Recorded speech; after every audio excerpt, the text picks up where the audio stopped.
ಯೋಂತಃ ಪ್ರವಿಶ್ಯ ಮಮ ವಾಚಮಿಮಾಂ ಪ್ರಸುಪ್ತಾಂ ಸಂಜೀವಯತ್ಯಖಿಲಶಕ್ತಿಧರಸ್ವಧಾಮ್ನಾ ಅನ್ಯಾಂಶ್ಚ ಹಸ್ತಚರಣಶ್ರವಣತ್ವಗಾದೀನ್ ಪ್ರಾಣಾನ್ನಮೋ ಭಗವತೆ ಪುರುಷಾಯ ತುಭ್ಯಂ.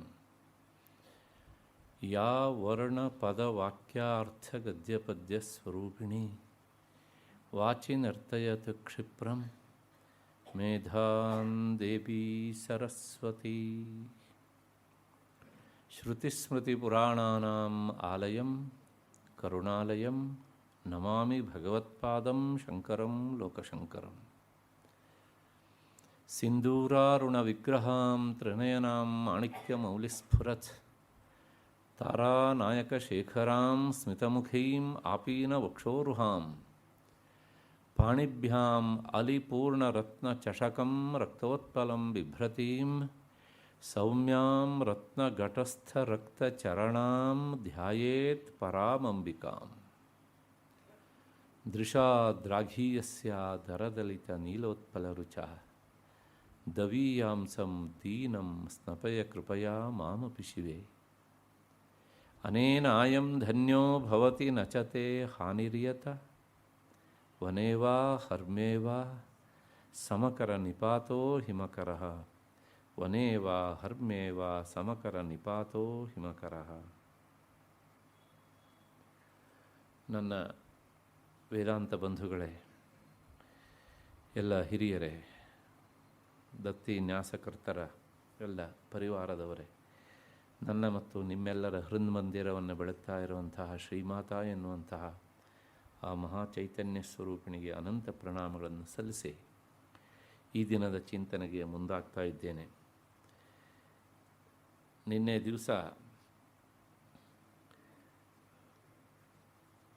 ವಿಪ್ರಪ್ರಿಯ ಎನ್ನುವಂಥ ನಾಮವನ್ನು ನಾವು ನೋಡ್ತಾ ಕೊನೆಗೆ ವಿಪ್ರ ಅಂದರೆ ಯಾರು ಅನ್ನೋದನ್ನು ನಾನು ಹೇಳಿದ್ದೆ.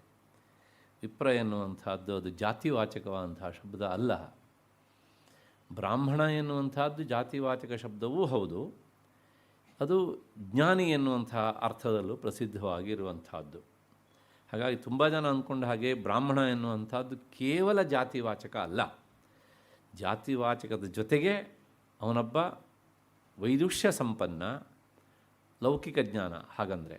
ಇನ್ನೊಂದು ಅವನ ವಿದ್ವತ್ ಅಂದರೆ ಆತ್ಮಜ್ಞಾನಕ್ಕೆ ಸಂಬಂಧಪಟ್ಟ ಹಾಗೆ, ಅಂದರೆ ಜ್ಞಾನಿ ಎನ್ನುವಂಥ ಅರ್ಥವನ್ನು ಕೊಡುವಂತಹ ಶಬ್ದ ಬ್ರಾಹ್ಮಣ ಎನ್ನುವಂಥದ್ದು. ಅದಾದಮೇಲೆ ಸಂಸ್ಕಾರ ಸಂಪನ್ನನಾದವನನ್ನು ದ್ವಿಜ ಅಂತ ಹೇಳಬೇಕು. ಉಪನೀತನಾದವನನ್ನು, ಅವನು ಯಾರಾದರೂ ಆಗಿರ್ಬೋದು, ಜಾತಿ ಬ್ರಾಹ್ಮಣನಿರ್ಬೋದು, ವೈಶ್ಯನಿರ್ಬೋದು, ಅಥವಾ ಕ್ಷತ್ರಿಯನು ಇರಬಹುದು. ಮತ್ತು ವಿದ್ಯೆಯ ಯಾತಿ ವಿಪ್ರತ್ವಂ, ಅವನು ಶಾಸ್ತ್ರಾಧ್ಯಯನ ವೇದಾಧ್ಯಯನ ಮಾಡಿದ್ದಿದ್ರೆ he will be calling as ವಿಪ್ರ. ಹಾಗಾಗಿ ವಿಪ್ರ ಎನ್ನುವಂಥದ್ದು ಅವನ ಅರ್ಹತೆಯನ್ನು ಹೇಳುವಂತಹ ಶಬ್ದ ಅಂತ. ಮತ್ತು ತ್ರಿಭಿಹಿ, ಈ ಮೂರೂ ಇದ್ದಾಗ ಅವನನ್ನು ಶ್ರೋತ್ರಿಯ ಅಂತ ಕರಿಬೇಕು ಅಂತ. ಅಂದರೆ ಇದು ಹೇಗೆ ಅಂತ ಕೇಳಿದರೆ, ಈ ಮೊದಲ ಮೂರು ಒಂದು ರೀತಿಯಲ್ಲಿ, ಬ್ರಾಹ್ಮಣ ಎನ್ನುವಂಥದ್ದು ಒಂದು ರೀತಿ SSLC ಇದ್ದ ಹಾಗೆ. ಅದಾದ ಮೇಲೆ ದ್ವಿಜ ಮತ್ತು ವಿಪ್ರ ಎನ್ನುವಂಥದ್ದು ಒಂದು ರೀತಿ ಬ್ಯಾಚುಲರ್ ಡಿಗ್ರಿಗಳಿದ್ದ ಹಾಗೆ. ಶ್ರೋತ್ರಿಯ ಎನ್ನುವಂಥದ್ದು ಅದೊಂಥರ ಮಾಸ್ಟರ್ ಡಿಗ್ರಿ. ಇನ್ನೂ ಮುಂದುವರೆದು ಹೇಳಬೇಕು ಅಂದರೆ ಅವನು PhD ಮಾಡಿದವನು ಅಂತ. ಇಷ್ಟು ಹಿನ್ನೆಲೆಯಲ್ಲಿ ಇವೆಲ್ಲವೂ ಸಹ ವ್ಯಕ್ತಿಯ ಅಂತಃಸತ್ವವನ್ನು, ಅರ್ಹತೆಯನ್ನು, ಸಾಮರ್ಥ್ಯವನ್ನು, ವಿದ್ಯಾ ವೈದುಷ್ಯವನ್ನು ಹೇಳುವಂತಹ ಶಬ್ದಗಳು. ಈ ಪರಂಪರೆಯಲ್ಲಿ ಬಂದಂತಹವರು ಅದನ್ನು ಅರ್ಥ ಮಾಡಿಕೊಂಡ್ರೆ ಅದು ಹೆಚ್ಚು ಅರ್ಥವತ್ತಾಗುತ್ತದೆ ಎನ್ನುವಂಥ ಹಿನ್ನೆಲೆಯಲ್ಲಿ ಮುಂದಿನ ನಾಮ ವಿಪ್ರರೂಪ ಅನ್ನೋದನ್ನು ನಾನು ಹೇಳ್ತಾ ಇದ್ದೆ. ಅದರ ಕೆಲವು ಅರ್ಥವನ್ನು ಮಾತ್ರ ನಿಮ್ಮ ಮುಂದೆ ಇರಿಸಿದ್ದೆ, ಮಿಕ್ಕಿದ್ದನ್ನು ಹೇಳಬೇಕಾದದ್ದುಂಟು. ಹಾಗೆ ಹೇಳ್ತಾ ಆ ವಿಪ್ರಂ ಅಂದರೆ ವಿಪ್ರಾನ್ನ ರೂಪಯತಿ ಪೂರ್ವರೂಪಂ ಪೂರ್ವರೂಪವತಃ ಕರೋತಿ, ಅಂದರೆ ಆ ವಿಪ್ರನಿಗೆ ತನ್ನ ಪೂರ್ವ ಸ್ಮರಣೆಯನ್ನು ಕೊಡುವವಳು ಅಂತ, ಅವನನ್ನು ಪೂರ್ವದ ನೆನಪುಳ್ಳವನನ್ನಾಗಿ ಮಾಡುವವಳು ಅಂತ. ಅಂದರೆ ಏನಂತ ಅರ್ಥ ಅಂತಂದರೆ, ವಿಪ್ರ ಅಂತ ನಾವು ಇವಾಗ ನೋಡುವಾಗ ಅದಕ್ಕಿಂತ ಹಿಂದೆ 2 ಸ್ಟೆಪ್ ಇದೆ. ಒಂದು ಬ್ರಾಹ್ಮಣ ಅಂತ, ಇನ್ನೊಂದು ದ್ವಿಜ ಅಂತ, ಮೂರನೇದು ವಿಪ್ರ. ಈ ಹಂತಕ್ಕೆ ಬಂದ ಅವನಿಗೆ ನೀನು ಇಲ್ಲಿ ಬಂದಾಗ ಅಹಂಕಾರ ತಾಳಬೇಡ. ಯಾಕೆ ಕೇಳಿದರೆ, ನೀನು ಇದಕ್ಕೂ ಹಿಂದೆ ಬರುವಾಗ ಏನಾಗಿದ್ದೆ ಕೇಳಿದರೆ ದ್ವಿಜನಾಗಿದ್ದೆ ಬೈ ಗೆಟ್ಟಿಂಗ್ ಉಪನಯನ ಸಂಸ್ಕಾರ. ಅದಕ್ಕೂ ಹಿಂದೆ ಏನಾಗಿದ್ದೆ ಕೇಳಿದರೆ ಕೇವಲ ಒಬ್ಬ ಜಾತಿ ಬ್ರಾಹ್ಮಣನಾಗಿದ್ದೆ. ಆದರೆ ಇವತ್ತು ಇಲ್ಲಿ ಬಂದು ನಿಂತು ನೀನು ಅಹಂಕಾರಿ ಆಗಬೇಡ, ನಾನು ಎಲ್ಲಿಂದ ಬಂದೆ ಅನ್ನೋದನ್ನು ನೆನೆಸ್ಕೋ ಅಂತ ಇದು ಲೌಕಿಕವಾದ ಒಂದು ಅರ್ಥ. ಇನ್ನೊಂದು ಅರ್ಥ ಅವನಿಗೆ ಪೂರ್ವರೂಪವತಃ ಕರೋತಿ ಅಂದರೆ ನಿನ್ನ ನಿಜವಾದ ರೂಪ ಈ ದೇಹ ಅಲ್ಲ, ಈ ಇಂದ್ರಿಯಗಳಲ್ಲ, ಈ ಮನಸ್ಸಲ್ಲ, ಈ ಬುದ್ಧಿಯಲ್ಲ. ಹಾಗಿದ್ರೆ ನೀನು ನಿಜ ನೆಲೆಯಲ್ಲಿ ಚೈತನ್ಯ ಸ್ವರೂಪ. ಇಷ್ಟು ಮೇಲಕ್ಕೆ ಬಂದವನ ಮತ್ತೆ ಪುನಃ ಕೆಳಕ್ಕೆ ಹೋಗಬೇಡ, ಹೋಗು ಮುಂದಕ್ಕೆ ಅಂತ ನಿಜರೂಪವತಃ ಕರೋತಿ. ಇದು ಆಧ್ಯಾತ್ಮಿಕವಾದಂತಹ ಅರ್ಥ. ನಾನು ಪದೇ ಪದೇ ಹೇಳ್ತೇನೆ ಈ ಮಾತನ್ನು. ಭಾಸ್ಕರರಾಯರಂತಹ ವ್ಯಾಖ್ಯಾನಕಾರರು ಇಲ್ಲದೇ ಇದ್ದರೆ, ಬರೀದೇ ಇದ್ದಿದ್ದರೆ ಲಲಿತಾ ಸಹಸ್ರನಾಮದ ನಾಮಗಳಿಗೆ ಅರ್ಥ ಹೇಳೋದು ಬಹಳ ಕಷ್ಟ.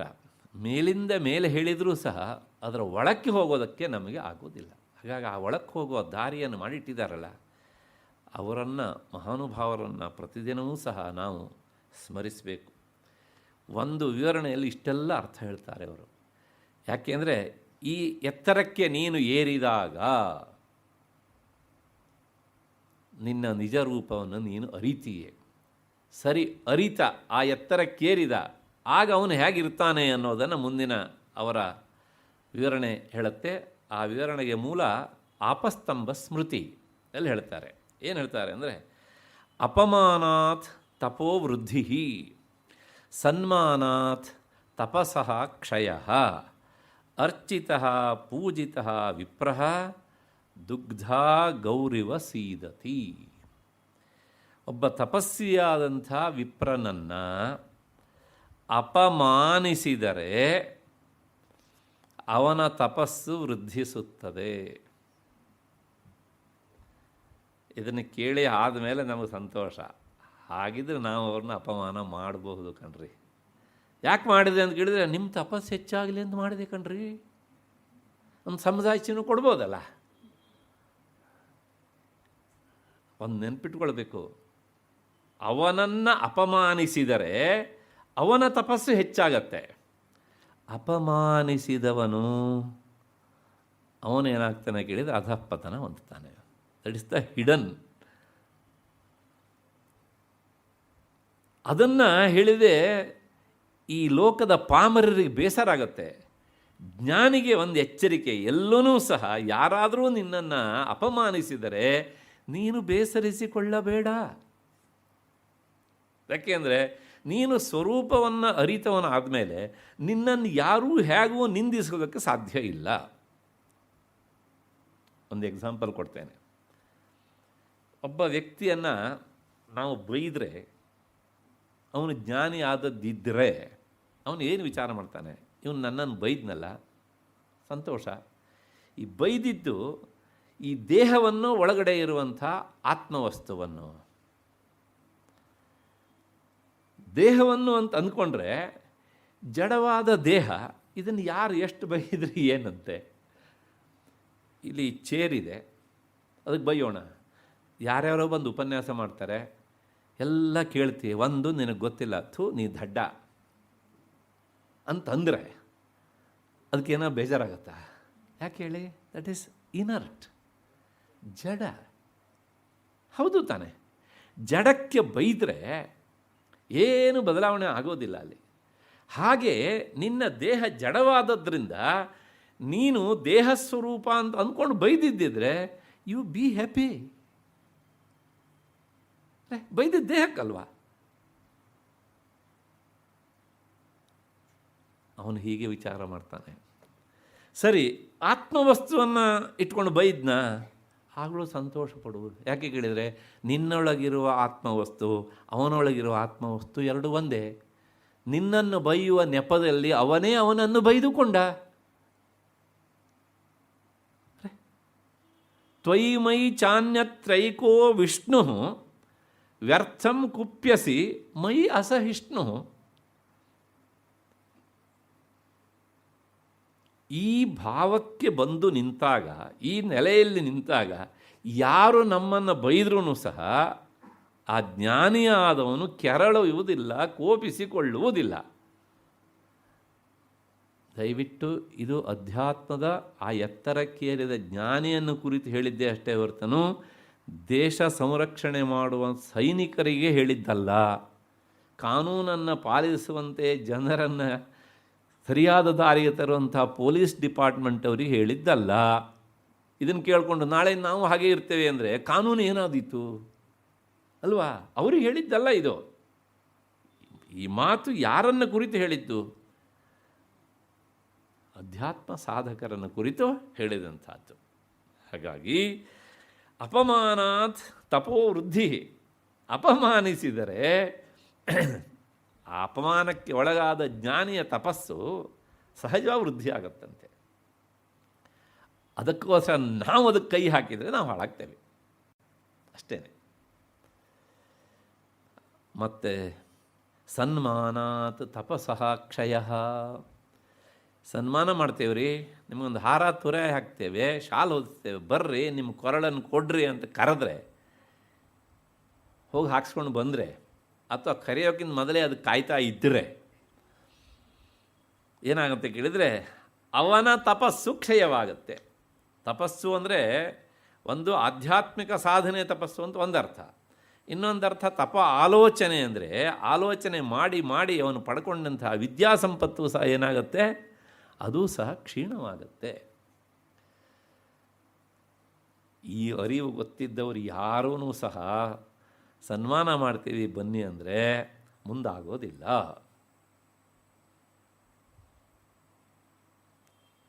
ಯಾಕೆ ಅಂದರೆ ಅವರಿಗೆ ಗೊತ್ತು ಸನ್ಮಾನದಿಂದ ನಾನು ಗಳಿಸಿದ್ದು ಕ್ಷಯವಾಗುತ್ತೆ ಅಂತ.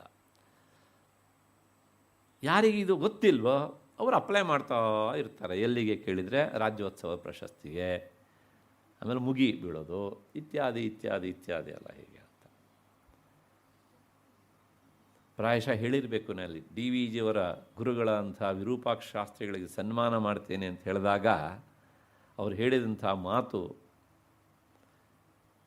ನೀವು ಸನ್ಮಾನ ಮಾಡ್ತೀರಿ, ಅವನು ಕೇಳ್ತಾನೆ ನನಗೆ ನಾಳೆ, ವಿರೂಪಾಕ್ಷ ಶಾಸ್ತ್ರಿ ಸನ್ಮಾನ ಮಾಡಿಸ್ಕೊಂಡು ಬಂದಿಯಲ್ಲೋ, ಏನು ಅರ್ಹತೆ ಉಂಟು ನಿನಗೆ ಅಂತ ಕೇಳಿದ್ರು ನಾನೇನು ಉತ್ತರ ಹೇಳಲಿ ಅಂತ. ಆ ಕಾಲದಲ್ಲಿ ಅವರಿಗೆ ಸರಿಸಾಟಿಯಾದ ವಿದ್ವಾಂಸರೇ ಈ ಕರ್ನಾಟಕ ರಾಜ್ಯದಲ್ಲಿ ಇರಲಿಲ್ಲ. ಕರ್ನಾಟಕ ರಾಜ್ಯ ಏನು ಭಾರತ ದೇಶದಲ್ಲಿ ಅಂತಲೇ ಹೇಳ್ಬೋದು. ಇದೇ ಅರ್ಥದ ಮಾತನ್ನು ಡಿ ವಿ ಜಿಗೆ ಸನ್ಮಾನ ಮಾಡಲಿಕ್ಕೆ ಬೆಂಗಳೂರು ನಗರದ ನಾಗರಿಕರು ಮುಂದಾದಾಗಲೂ ಸಹ ಅವರು ಇದೇ ಮಾತನ್ನು ಹೇಳಿದರು. ತಿಳಿದವರು ಅದಕ್ಕೆ ಮುಂದಾಗುವುದಲ್ಲ, ಅಂದರೆ ಮಾಡಿಸಿಕೊಳ್ಳೋದಕ್ಕೆ ಅಂತ ಅರ್ಥ. ಯಾಕೆ ಅಂತಂದರೆ ತಪಸಃ ಕ್ಷಯ. ಅಲ್ಲಿಗೆ ಏನು ಹೇಳ್ದಂಗಾಯ್ತು, ಇಂತಹ ಜ್ಞಾನಿಗಳಿಗೆ ಸನ್ಮಾನ ಮಾಡಿದರೆ, ಮಾಡಿಸಿಕೊಂಡ ಜ್ಞಾನಿಯ ತಪಸ್ಸು ಕ್ಷಯ, ಮಾಡಿದವನು ವೃದ್ಧಿ ಹೊಂದುತ್ತಾನೆ.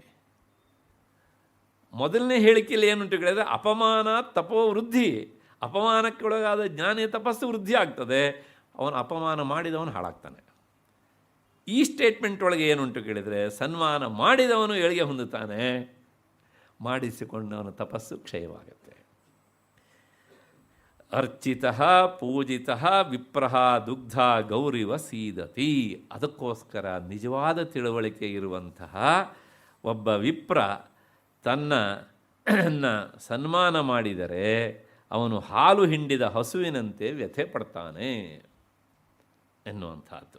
ಹೀಗೆ ಇಂಥ ವಿಪ್ರರನ್ನು ತನ್ನ ಜಪ ಹೋಮಾದಿಗಳಿಂದ ಪವಿತ್ರರನ್ನಾಗಿಸುವವಳಾದ್ದರಿಂದ ಅವಳು ವಿಪ್ರರೂಪ. ಮತ್ತೆ ಅಷ್ಟೇ ಅಲ್ಲ, ಅದಕ್ಕೊಂದು ಉದಾಹರಣೆ ಕೊಡ್ತಾರೆ ಅವರು. ಹುಲ್ಲಿನ ಮೇಲೆ ಅಮೃತದ ಬಿಂದು ಬಿದ್ದಾಗ ಅದು ಉತ್ಕೃಷ್ಟವಾದ ಹುಲ್ಲಾದ ದರ್ಭೆ ಅಂತ ಕರೆಸಿಕೊಳ್ಳುತ್ತದೆ. ಕುಶ ಅಂತ ಅವರ ಇನ್ನೊಂದು ಹೆಸರು. ಹಾಗೆಯೇ ಇಂತಹ ಜ್ಞಾನಿಯಾದವನು ಇದಕ್ಕೆ ಯಾವುದಕ್ಕೂ ಸಹ ಒಳಗಾಗದೆ, ಅಂದರೆ ಸನ್ಮಾನಕ್ಕೆ ಮತ್ತು ಪುನಃ ಲೋಕದ ಯಾವುದೇ ರೀತಿಯಾದಂತಹ ಕಾಮನೆಗಳಿಗೆ ಒಳಗಾಗದೆ ಅವನು ತನ್ನ ಜಪ ಹೋಮ ಅಧ್ಯಯನಾದಿಗಳಿಂದ ಹೇಗಿರ್ತಾನೆ ಕೇಳಿದರೆ ಪುನರಾಪ್ಯಾಯತೆ ದ್ವಿಜ, ಆ ಹುಲ್ಲಿನ ಮೇಲೆ ಹುಲ್ಲಿನ ಮೇಲೆ ಅಮೃತ ಸೇಚನವಾದಾಗ ಅದು ಪವಿತ್ರವಾಗುವಾಗ ಇವನು ಇನ್ನೂ ಹೆಚ್ಚು ಪವಿತ್ರನಾಗ್ತಾನೆ ಎನ್ನುವಂಥ ಮಾತನ್ನು ಈ ನಾಮದ ವಿವರಣೆಯಲ್ಲಿ ಭಾಸ್ಕರ ರಾಯರು ನಮಗೆ ತಿಳಿಸಿಕೊಡ್ತಾರೆ. ಅಷ್ಟಾದ ಮೇಲೆ ಚಂದ್ರಿಕಾ ವ್ಯಾಖ್ಯಾನದ ಭಾಗ ಅವರು ಹೇಳ್ತಾರೆ, ಹಿಂದಿನ ನಾಮದಲ್ಲಿ ಹೇಳಿದಂತೆ ಈ ನಾಮದಲ್ಲೂ ಸಹ ಈ ವಿಪ್ರ ಎನ್ನುವಂತಹ ಶಬ್ದ ಕೇವಲ ಬ್ರಾಹ್ಮಣ ಜಾತಿಯನ್ನು ಹೇಳುವಂಥದ್ದಲ್ಲ, ಮಿಗಿಲಾಗಿ ತನ್ನ ಸ್ವರೂಪವನ್ನು ಕರತಲಾಮಲಕದಂತೆ ನೋಡಿದ್ದಾನಲ್ಲ, ಅಂದರೆ ಜೀವನ್ಮುಕ್ತ, ಅಂಥವನನ್ನು ತಿಳಿಸುವಂಥ ಶಬ್ದ ಇದು. ಹಾಗಾಗಿ ಇಂತಹ ವಿಪ್ರನ ರೂಪದಲ್ಲಿ ಆಕೆ ಇರುವವಳಾದ್ದರಿಂದ ಅವಳು ವಿಪ್ರರೂಪ ಎನ್ನುವಂಥ ವಿವರಣೆಯನ್ನು ಚಂದ್ರಿಕಾ ವ್ಯಾಖ್ಯಾನದಲ್ಲಿ ಕೊಡ್ತಾರೆ. ಇಲ್ಲಿಗೆ ಈ ನಾಮದ ವಿವರಣೆ ಆಯಿತು ಅಂತ ಅಂದ್ಕೊಂಡು ಮುಂದಿನ ನಾಮಕ್ಕೆ ಹೋಗೋಣ. ವಿಶ್ವಭ್ರಮಣಕಾರಿಣಿ. ಹಾಗಂದರೆ ವಿಶ್ವ ಅಂದರೆ ಜಗತ್ತು, ಜಗತ್ತನ್ನು ಪರಿಭ್ರಮಣಕ್ಕೆ ಒಡ್ಡುವವಳು, ಅಂದರೆ ಜಗತ್ತಿನ ಪರಿಭ್ರಮಣಕ್ಕೆ ಕಾರಣಗಳಾದವಳು, ಅಂದರೆ ಇಡೀ ಬ್ರಹ್ಮಾಂಡವನ್ನೇ ಭ್ರಮಣಗೊಳಿಸುವವಳು ಅಂತ ಅರ್ಥ. ಭ್ರಮಣಗೊಳಿಸೋದು ಅಂದರೆ ಈ ಚಕ್ಕರ್ ಬರೋದು ಅಂತ ಹೇಳ್ತೇವಲ್ಲ, ಆಗ ನಮಗೇನಾಗುತ್ತೆ, ಇದೆಲ್ಲ ತಿರುಗಿದ ಹಾಗೆ ಕಾಣುತ್ತಲ್ಲ, ಹಾಗೆ ಅವಳು ಇದನ್ನು ತಿರುಗಿಸ್ತಾ ಇರ್ತಾಳಂತೆ. ಹಾಗಾಗಿ ಭ್ರಮೆಗೆ ಒಳಪಡ್ತಾಳೆ ಅಂತ. ವಿಶ್ವೇಷಾಂ ಬ್ರಹ್ಮಾಂಡಾನಾಂ ಭ್ರಮಣಂ ಸೃಷ್ಟಿಸ್ಥಿತಿ ನಾಶರೂಪ ಯಾತಾಯಾತಂ ಕಾರಯತಿ. ಅಂದರೆ ಸಮಸ್ತ ಬ್ರಹ್ಮಾಂಡಗಳಿಗೆ ಈ ಜಗತ್ತುಂಟಲ್ಲ, ಇದು ಹೇಗುಂಟು ಅಂತಂದರೆ ಅತ್ಯಂತ ದೊಡ್ಡದು ಇದು. ಆದ್ದರಿಂದ ಇದನ್ನು ಬ್ರಹ್ಮ ಅಂತ ಕರೀತಾರೆ. ಇದರ ಆಕಾರ ಹೇಗುಂಟು ಅಂದರೆ ಮೇಲೆ ನಿಂತು ನೋಡಿದಾಗ ಕಾಣುವಂಥದ್ದು ಇದು ಅಂಡಾಕಾರ. ಅಂಡ ಅಂದರೆ ಗೊತ್ತಾಯ್ತಲ್ಲ ಏನು ಅಂತ. ಹಾಗಾಗಿ ಇದನ್ನು ಏನಂತ ಕರೀತಾರೆ, ಬ್ರಹ್ಮಾಂಡ ಅಂತ ಕರೀತಾರೆ. ಇಂತಹ ಈ ಸಮಸ್ತ ಬ್ರಹ್ಮಾಂಡಗಳಿಗೂ ಸಹ ಹೇಗೆ ಅವಳು ಭ್ರಮಣೆಗೆ ಒಳಪಡಿಸ್ತಾಳೆ ಅಂದರೆ ಸೃಷ್ಟಿ, ಅಂದರೆ ಇದನ್ನು ಸೃಷ್ಟಿ ಮಾಡೋದರ ಮೂಲಕ, ಆಮೇಲೆ ಪಾಲನೆ ಮಾಡೋದರ ಮೂಲಕ, ಇನ್ನೇನು ಸಾಕು ತನಗಿದು ಅಂತ ಅನ್ನಿಸಿದಾಗ ಅದನ್ನು ಲಯಗೊಳಿಸುವುದರ ಮೂಲಕ ಈ ಬ್ರಹ್ಮಾಂಡಕ್ಕೆ ಗಮನಾಗಮನ ರೂಪವಾದಂತಹ ಈ ಭ್ರಮಣೆಯನ್ನು ತಂದು ಒಡ್ಡುತ್ತಾಳೆ. ಅದೇ ಅವಳು ಮಾಡುವಂಥ ಬ್ರಹ್ಮಾಂಡ ಭ್ರಮಣ ರೂಪ ಅಂತ. ಅಂದರೆ ಆಕೆಯು ಈ ಬ್ರಹ್ಮಾಂಡ ಭ್ರಮಣ ಮಾಡಿಸುವುದನ್ನು ಲಲಿತಾ ಸಹಸ್ರನಾಮ ಹೀಗೆ ಹೇಳುತ್ತೆ, ಬ್ರಹ್ಮ ವಿಶ್ವಭ್ರಮಣಕಾರಿಣಿ ಅಂತ. ಇದರ ಹಿಂದೆ ಉಪನಿಷತ್ತಿದೆ, ಶ್ವೇತಾಶ್ವತರ ಉಪನಿಷತ್ತು. ಆ ಉಪನಿಷತ್ತು ಹೇಳುತ್ತೆ ಇದಕ್ಕೆ ಪೂರಕವಾದಂಥ ಮಾತನ್ನು. ಜಗನ್ಮಾತೆ ಈ ಜಗತ್ತಿನ, ಅಂದರೆ ಈ ಬ್ರಹ್ಮಾಂಡ ಭ್ರಮಣ ಮಾಡಿಸುವಿಕೆಯನ್ನು ತುಂಬ ಜನ ಪ್ರಯತ್ನ ಪಟ್ಟರಂತೆ ಅರ್ಥ ಮಾಡ್ಕೊಳ್ಬೇಕು, ಏನು ಇದು ಅಂತ. ಅರ್ಥ ಆಗಲಿಲ್ಲವಂತೆ. ಕೊನೆಗೆ ಉಪನಿಷತ್ತು ಹೇಳುತ್ತೆ ಏನು ಅಂದರೆ, ಕೆಲವು ಜನ ಹೀಗೆ ಹೇಳ್ತಾರೆ. ಹೇಗೆ ಹೇಳ್ತಾರೆ, ಸ್ವಭಾವಮೇಕೆ ಕವಯ. ಕವಯ ಅಂದರೆ ಪದ್ಯ ಬರೆಯುವ ಕವಿ ಅಂತ ಅರ್ಥ ಅಲ್ಲ, ಜ್ಞಾನಿ ಅಂತ ಅರ್ಥ. ಕುಂಗ್ ಶಬ್ದ ಎನ್ನುವಂಥ ಧಾತುವಿನಿಂದ ನಿಷ್ಪನ್ನವಾದಂತಹ ಕವಿ ಎನ್ನುವ ಶಬ್ದಕ್ಕೆ ಈ ಪದ್ಯ ಬರೆಯವನು 4 ಸಾಲಿಂದು ಅಂತ ಅರ್ಥ ಅಲ್ಲ. ಜ್ಞಾನಿ, ಕವಿಂ ಪುರಾಣಂ, ಭಗವದ್ಗೀತೆಯಲ್ಲಿ ಭಗವಂತನ ವಚನ. ಹಾಗಾಗಿ ಕವಿ ಅನ್ನೋದಕ್ಕೆ ವೇದಾಂತ ಹಿನ್ನೆಲೆಯಲ್ಲಿ ಜ್ಞಾನಿ ಅಂತ ಅರ್ಥ. ಆ ಜ್ಞಾನಿಗಳು ಹೇಳ್ತಾರೆ ಸ್ವಭಾವಮೇಕೆ ವದಂತಿ. ಇದು ಆ ಜಗನ್ಮಾತೆಯ ಸ್ವಭಾವ. ಯಾಕೆಂದರೆ ಇದನ್ನು ಬೇಕು ಅಂದಾಗ ಸೃಷ್ಟಿ ಮಾಡ್ತಾಳೆ, ಕೆಲವು ದಿವಸ ಇಡುತ್ತಾಳೆ, ಮತ್ತು ಅದಾದಮೇಲೆ ಅದನ್ನು ಮುಗಿಸಿ ಹೋಗ್ತಾಳೆ. ಅದು ಸ್ವಭಾವ. ಮತ್ತು ಕೆಲವು ಜನ ಹೇಳ್ತಾರೆ ಇದು ಸ್ವಭಾವ ಅಲ್ರಿ, ಹಾಗಿದ್ರೆ ಇದು ಕಾಲ, ಎಲ್ಲವೂ ಕಾಲದ ಮಹಿಮೆ ಅಂತ. ಮತ್ತೆ ಇನ್ನು ಕೆಲವು ಜನ ಹೇಳ್ತಾರೆ, ಇವರೆಲ್ಲ ಯಾಕೆ ಹೇಳ್ತಾರೆ ಕೇಳಿದರೆ, ಮುಹ್ಯಮಾನ, ಆ ಜಗನ್ಮಾತೆಯ ಮಾಯೆಗೆ ಒಳಗಾಗಿ ತಾವು ಏನು ಹೇಳಿದ್ರೆ ಸರಿ, ಏನು ಹೇಳಿದರೆ ಸರಿ ಅಲ್ಲ ಅಂತ ಗೊತ್ತಾಗದೆ ಹೀಗೆ ಒಬ್ಬೊಬ್ಬರು ಅವರವರಿಗೆ ತೋಚಿದ್ದನ್ನು ಹೇಳ್ತಾರೆ ಅಷ್ಟೇ ಹೊರತು ಸಹ ಇದು ಯಾವುದೂ ನಿಜ ಅಲ್ಲ ಹಾಗಿದ್ರೆ ಏನು ಹೇಳಬೇಕು? ದೇವಸ್ಯೈಷ ಮಹಿಮಾತು, ಇದು ಆ ಜಗನ್ಮಾತೆಯ ಮಹಿಮಾ ವಿಶೇಷ. ಲೋಕೆ ಏನೇದಂ ಭ್ರಾಮ್ಯತೆ ಬ್ರಹ್ಮಚಕ್ರಂ, ಅವಳು ಈ ಬ್ರಹ್ಮಚಕ್ರವನ್ನು ತಿರುಗಿಸ್ತಾ ಇರ್ತಾಳೆ. ಯಾಕೆ ಅಂದರೆ ಅದು ಅವಳ ಮಹಿಮೆ, ಮಹಿಮಾತಿಶಯ ಅದು ಅಷ್ಟೇ. ಅದರಿಂದ ಏನೋ ಒಂದು ರೀತಿ ಅವಳಿಗೆ ಸಂತೋಷ. ಈ ಲೀಲಾ ನಾಟಕ ಅಂತ ಹೇಳ್ತೇವಲ್ಲ, ಹಾಗೆ ಅದನ್ನು ಮಾಡ್ತಾಳೆ ಅವಳು. ಅದಕ್ಕೋಸ್ಕರ ದೇವಿಯ ಮೋಹಕ್ಕೆ ಒಳಗಾಗದವರೇ, ನಿಜಾರ್ಥದಲ್ಲಿ ಹೇಳುವುದಾದರೆ ಅವರೇ ಜ್ಞಾನಿಗಳು. ನಿಜಾರ್ಥದಲ್ಲಿ ಮಹಿಮೆ ಅಂತ ಮಾತ್ರ ಹೇಳಬಹುದು. ಆಕೆಯ ಮಹಿಮೆ ಇದಷ್ಟೇ. ಅಂದರೆ ಆ ದೇವನಲ್ಲಿರುವ ಅಥವಾ ದೇವಿಯಲ್ಲಿರುವಂತಹ ಮಹಿಮಾ ಶಕ್ತಿಯೇ ಈ ಬ್ರಹ್ಮಾಂಡದ ಪರಿಭ್ರಮಣೆಯನ್ನು ಮಾಡಿಸುತ್ತದೆ ಅಂತ. ಇದನ್ನು ಉಪನಿಷತ್ತು ಹೀಗೆ ಹೇಳಿತು. ಉಪನಿಷತ್ತು ಹೇಳಿ ಆದಮೇಲೆ ಉಪನಿಷತ್ತಿನ ಅನುವರ್ತಿಯಾದಂಥ ಗೀತೆ ಹೇಳದೇ ಇರುತ್ತಾ? ಭಗವದ್ಗೀತೆ. ಅಲ್ಲೂ ಭಗವಂತ ಇದೇ ಮಾತನ್ನು ಹೇಳ್ತಾನೆ ಅರ್ಜುನನ ಕುರಿತು. ಈಶ್ವರ ಸರ್ವಭೂತಾನಾಂ ಹೃದ್ದೇಶೇ ಅರ್ಜುನ ತಿಷ್ಠತಿ ಭ್ರಾಮಯನ್ ಸರ್ವಭೂತಾನಿ ಯಂತ್ರಾರೂಢಾನಿ ಮಾಯೆಯ. ಇದೇ ಅರ್ಥ. ಅಲ್ಲಿನೂ ಸುಂದರವಾಗಿ ಹೇಳ್ತಾನೆ 18ನೇ ಅಧ್ಯಾಯದಲ್ಲಿ ಅರ್ಜುನ.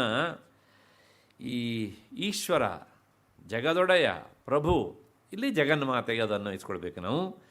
ಅವನು ಸರ್ವ ಪ್ರಾಣಿಗಳ ಹೃದಯ ದೇಶದಲ್ಲಿ ಇದ್ದುಕೊಂಡು ಈ ತಿರುಗುವ ಯಂತ್ರದ ಮೇಲೆ ಕುಳಿತ ಬೊಂಬೆ ತಿರುಗ್ತಾ ಇರುತ್ತಲ್ಲ, ಹಾಗೆ ಈ ಪ್ರಾಣಿಗಳನ್ನು ತಿರುಗಿಸ್ತಾ ಇರ್ತಾನೆ ಅವನು. ಆ ತಿರುಗಿಗೆ ಹಾಗೆ ಹೇಳಿದ್ರೆ ಹುಟ್ಟೋದು, ಸಾಯಿಸೋದು, ಕೆಲವು ದಿವಸ ಇರೋದು, ಆಮೇಲೆ ಹೋಗೋದು. ಈಗ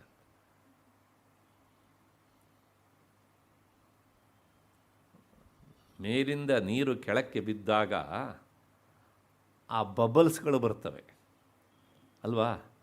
ಆ ಬಬಲ್ಸ್ ಹುಟ್ಟಿದೆಯಲ್ಲಿ ನೀರಲ್ಲೇ, ಗುಳ್ಳೆಗಳು. ಹೌದು ತಾನೇ? ಆ ಹುಟ್ಟಿದಂತಹ ಗುಳ್ಳೆ ಹಾಗೇನೇ ಮುಂದಕ್ಕೆ ಬಂತು ಸ್ವಲ್ಪ ದೂರ. ಹುಟ್ಟಿದ್ದು ಸ್ಥಿತಿ, ಹಾಗೆ ಮುಂದಕ್ಕೆ ಸಾಗಿ ಬಂದು, ಹುಟ್ಟಿದ್ದು ಸೃಷ್ಟಿ, ಅದು ನಮಗೆ ಗೋಚರ ಆಯ್ತಲ್ಲ. ಹಾಗೆ ಮುಂದಕ್ಕೆ ಬಂದಿದ್ದು ಸ್ಥಿತಿ, ಅದು ಆದ್ಮೇಲೆ ಫಟ್ ಅಂತ ಹೊಡೆದೋಯ್ತು. ಏನಾಯಿತು ಅದು? ಮತ್ತೆ ನೀರೇ. ಹೌದು ತಾನೇ? ಹಾಗಿದ್ರೆ ತೋರಿದ್ಯಲ್ಲಿ ನೀರಲ್ಲೇ. ಹಾಗೆ ಈ ಬ್ರಹ್ಮಾಂಡದ ಜೀವಿಗಳ ಹುಟ್ಟು ಮತ್ತು ಸ್ಥಿತಿ ಮತ್ತು ಅದರ ನಾಶ, ಅವುಗಳ ನಾಶ, ಇವೆಲ್ಲ ಹೇಗೆ ಅಂದರೆ ಈ ಬಬಲ್ಸ್ಗಳಿಂದ ಇದ್ದ ಹಾಗೇನೆ. ಭ್ರಾಮಯನ್ ಸರ್ವಭೂತಾನಿ ಯಂತ್ರಾರೂಢಾನಿ ಮಾಯ. ಅಂದರೆ ಇವುಗಳಿಗೆ ಸ್ವತಂತ್ರ ಇಲ್ಲ, ಇವನು ಹಾರಾಡ್ತಾನಷ್ಟೇ. 5 ವರ್ಷ ಮತ್ತು 2ನೇ ಟರ್ಮಿಗೆ ಬರೋದು ಬಹಳ ಕಷ್ಟ. ಆದರೂ ಸಹ ಏನು ನಾನು ಚಕ್ರವರ್ತಿ ಅನ್ನೋ ತರಹ ಬಿಲ್ಡಪ್ಪು. ಒಬ್ಬ ಅಧಿಕಾರಿ 30 ವರ್ಷ ಸರ್ವೀಸಲ್ಲಿದ್ದರೆ ಗ್ರೇಟ್ ಸರ್ವೀಸು. ಆಗ ಅವನ ಹಾರಾಟ, ಅದಕ್ಕಿಂತ ಹೆಚ್ಚಿಗೆ ತೂರಾಟ. ಸ್ವತಂತ್ರ ಇಲ್ಲ ಅಲ್ವಾ? ಅದಕ್ಕೆ ದೃಷ್ಟಾಂತ ಕೊಡ್ತಾನೆ ಭಗವಂತ. ಹೇಗೆ ಕೇಳಿದರೆ, ಈಗ ಎಣ್ಣೆ ಗಾಣ ಇರುತ್ತಲ್ಲ, ಆ ಗಾಣದ ಕೋಲಿರುತ್ತೆ, ಅದ್ರ ಮೇಲೆ ನೀವೊಂದು ಜಾತ್ರೆ ಅಂತಂದು ಬೊಂಬೆ ಕೂರಿಸಿ, ಆ ಬೊಂಬೆ ಕೂರಿಸಿದ್ರೆ ಗಾಣ ತಿರುಗಿದಾಗ ಅದು ತಿರುಗ್ತಾ ಇರುತ್ತೆ ತಾನೆ. ಆದರೆ ಆ ಬೊಂಬೆಗೆ ಗೊತ್ತಿರಬೇಕು, ನನ್ನ ಈ ಚಲನೆಗೆ ಕಾರಣ ನನ್ನ ಸ್ವತಂತ್ರವಾದ ಇರುವಿಕೆ ಅಲ್ಲ, ನಾನು ಈ ದಂಡದ ಮೇಲೆ ಕುಳಿತಿದ್ದು, ನನ್ನನ್ನು ಕೂರಿಸಿದವನು ಒಬ್ಬ ಇದ್ದಾನೆ, ಅವನು ತಿರುಗಿಸಿದಾಗ ನಾ ತಿರುಗಬೇಕು ಅಷ್ಟೇ ಅಂತ. ಯಂತ್ರಾರೂಢಾನಿ ಮಾಯಯ. ಹಾಗಿದ್ರೆ ಇಲ್ಲಿ ಕೆಲವು ದಿವಸ ನೀನು ಹಿಂಗಿರು ಅಂತ ಕಳಿಸ್ತಾನೆ. ಆಮೇಲೆ ಮತ್ತೆ ಪುನಃ ಜಲಬುದ್ಬುದವತ್ ಹೊಡೆದೋಗ್ಬಿಡುತ್ತೆ. ಈಗ ಈ ಅರಿವು ನಮಗೆ ಗೊತ್ತಾದಾಗ ಅಹಂಕಾರ ಪಡಲಿಕ್ಕೆ ಜಾಗ ಉಂಟಾ? ಅದಕ್ಕೋಸ್ಕರ ವಿಪ್ರಾನ್ ರೂಪಯತಿ ಅಂತ ಹಿಂದೆ ಹೇಳಿದ್ದು. ಇಲ್ಲಿ ವಿಶ್ವಭ್ರಮಣಕಾರಿಣಿ, ಅದನ್ನು ಅರ್ಥ ಮಾಡ್ಕೊಳ್ಳದೇ ಇದ್ದರೆ ನೀನು ಸಹ ಈ ಭ್ರಮಣೆಗೆ ಒಳಗಾಗ್ತೀಯೇ. ಅದು ಅರಿವಾದರೆ ಇದು ಸ್ಥಿತಿ ಅಂತ ನಿನ್ನ ಮನಸ್ಸು ಅದಕ್ಕೆ ಟ್ಯೂನ್ ಆಗಿಬಿಡುತ್ತೆ. ಆವಾಗ ಏನೂ ಸಹ ಆಗೋದಿಲ್ಲ ಅಂತ. ಎಂತಹ ಕಠೋರವಾದ ಸತ್ಯ ಹೇಳುವಂತಹದ್ದು ಅಂದರೆ ನಮಗೆ ಕೆಲವು ಸಲ ರೋಮಾಂಚನ ಆಗ್ತದೆ. ಅಂಥ ಮಾತುಗಳನ್ನೆಲ್ಲ ಲಲಿತಾ ಸಹಸ್ರನಾಮದ ವ್ಯಾಖ್ಯಾನದಲ್ಲಿ ನಾವು ಕಾಣ್ತೇವೆ. ಇದು ಒಂದರ್ಥ, ಭ್ರಮಣೆಗೊಳಿಸ್ತಾಳೆ ಅಂತ, ಲೋಕವನ್ನು ಅಂದರೆ ಈ ಬ್ರಹ್ಮಾಂಡವನ್ನು, ಲೋಕದ ಜನರನ್ನು ಅಂತ. ಎರಡನೇ ಅರ್ಥ, ವಿಶ್ವ ಅನ್ನೋದಕ್ಕೆ ಅರ್ಥ ವಿಷ್ಣು ಅಂತ ಅರ್ಥ. ನೀವು ಇದನ್ನು ಕೇಳಿದಾಗ ಸ್ವಲ್ಪ ಆಶ್ಚರ್ಯ ಪಡ್ತೀವಿ. ಏನು ನೀವು ಬಾಯಿ ಬಂದಿದ್ದೆಲ್ಲ ಹೇಳ್ತೀರಲ್ರಿ? ನಾನು ಬಾಯಿ ಬಂದಿದ್ದು ಹೇಳ್ತಾ ಇಲ್ಲ. ವಿಷ್ಣು ಸಹಸ್ರನಾಮ ಪಾರಾಯಣ ಮಾಡುವ ನಿಮಗೆ ನನಗಿಂತ ಜಾಸ್ತಿ ಚೆನ್ನಾಗಿ ಗೊತ್ತಿರುತ್ತೆ. ವಿಶ್ವಂ ವಿಷ್ಣುರು ವಷಟ್ಕಾರ ಮೊದಲನೇ ಶಬ್ದವೇ ಅದು. ವಿಶ್ವ ಅಂದ್ರೆ ಏನು? ಅದು ವಿಷ್ಣುವಿನ ಹೆಸರು ತಾನೇ. ವಿಶ್ವಂ ವಿಷ್ಣು ವಷಟ್ಕಾರ, ವಷಟ್ಕಾರ ಅನ್ನೋದು ಅವನ ಹೆಸರೇ. ಅಲ್ಲಿಗೆ ವಿಶ್ವ ಅಂದರೆ ಏನಾಯಿತು? ವಿಷ್ಣು ಅಂತ ಹೇಳಿದಂಗೆ ಆಯಿತು. ಆ ವಿಶ್ವಂ ಬರೀತಾರೆ ಅವರು, ವಿಷ್ಣು ವಷಟ್ಕಾರ ಅಂತೆಲ್ಲ ಉಂಟಲ್ಲ, ಅವನನ್ನು ಭ್ರಮಣೆಗೆ ಒಳಪಡಿಸಿದವಳಾದ್ದರಿಂದ ಜಗನ್ಮಾತೆ ವಿಶ್ವಭ್ರಮಣಕಾರಿಣಿ. ಈ ಅರ್ಥದಲ್ಲಿ ವಿಷ್ಣುವನ್ನು ಭ್ರಮಣೆಗೆ ನೂಕಿದವಳು. ಭ್ರಮಣೆ ಆದವನು ಅಸಹಾಯಕ ಸ್ಥಿತಿಯಲ್ಲಿರ್ತಾನೆ ಅವನು. ಅಲ್ಲ, ಎಲ್ರಿ ಇದಕ್ಕೆ ಉದಾಹರಣೆ ಅಂತಂದರೆ ಕಾಳಿಕಾ ಪುರಾಣ ಹೇಳುತ್ತೆ.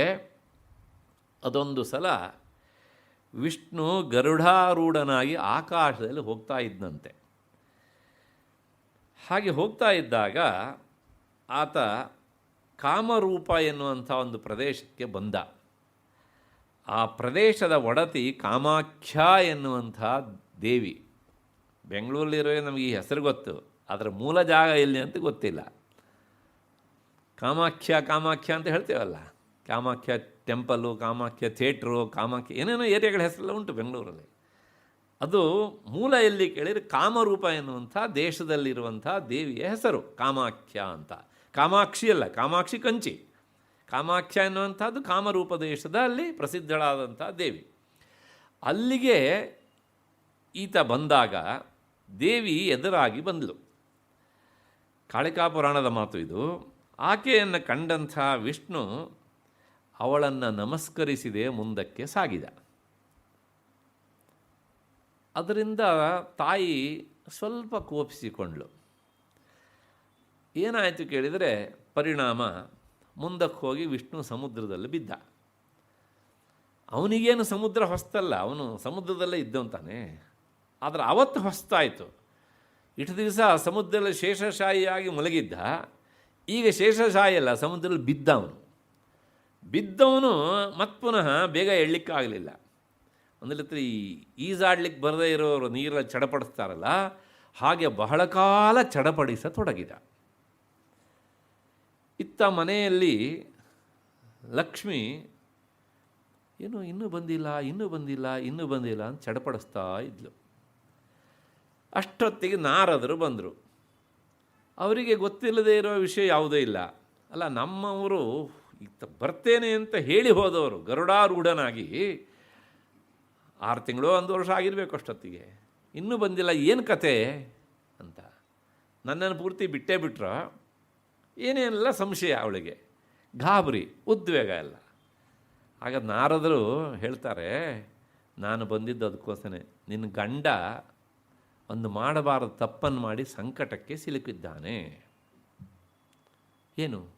ಏನಿಲ್ಲ, ಅವನು ಈಜಾಡ್ತಾ ಇದ್ದಾನೆ ಅಲ್ಲಿ. ಇವಾಗ ಅವನಿಗೆ ದಡ ಕಾಣ್ತಾ ಇಲ್ಲ ಅವನಿಗೆ.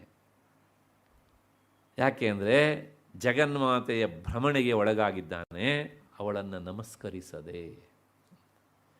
ಹಾಗಿದ್ರೆ ಏನು ಯೋಗ ಮಾಡಿದೆ? ಏನಿಲ್ಲ, ಅವನ ಪರವಾಗಿ ನೀನು ಆಕೆಯನ್ನು ಪೂಜಿಸು ಇಲ್ಲಿ ಅಂತ.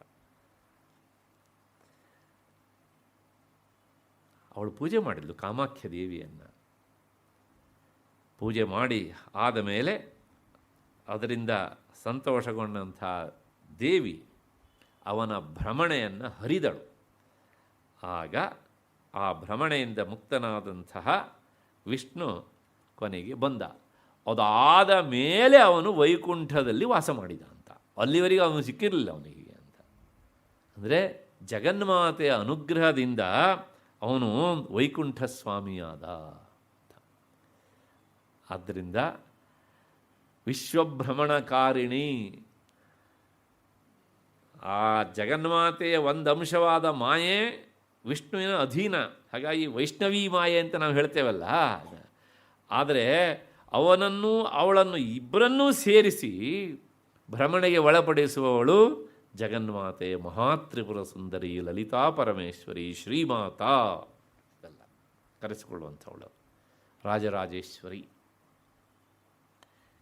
ಇಷ್ಟು ಹಿನ್ನೆಲೆಯಲ್ಲಿ ಈ ಎರಡನೇ ಅರ್ಥದಂತೆ ವಿಶ್ವಭ್ರಮಣಕಾರಿಣಿ ಅಂದರೆ ವಿಷ್ಣುವಿಗೂ ಸಹ ಭ್ರಮಣೆಯನ್ನು ಉಂಟು ಮಾಡಿದವಳಾದ್ದರಿಂದ ಅವಳ ಹೆಸರು ವಿಶ್ವಭ್ರಮಣಕಾರಿಣಿ ಅಂತ.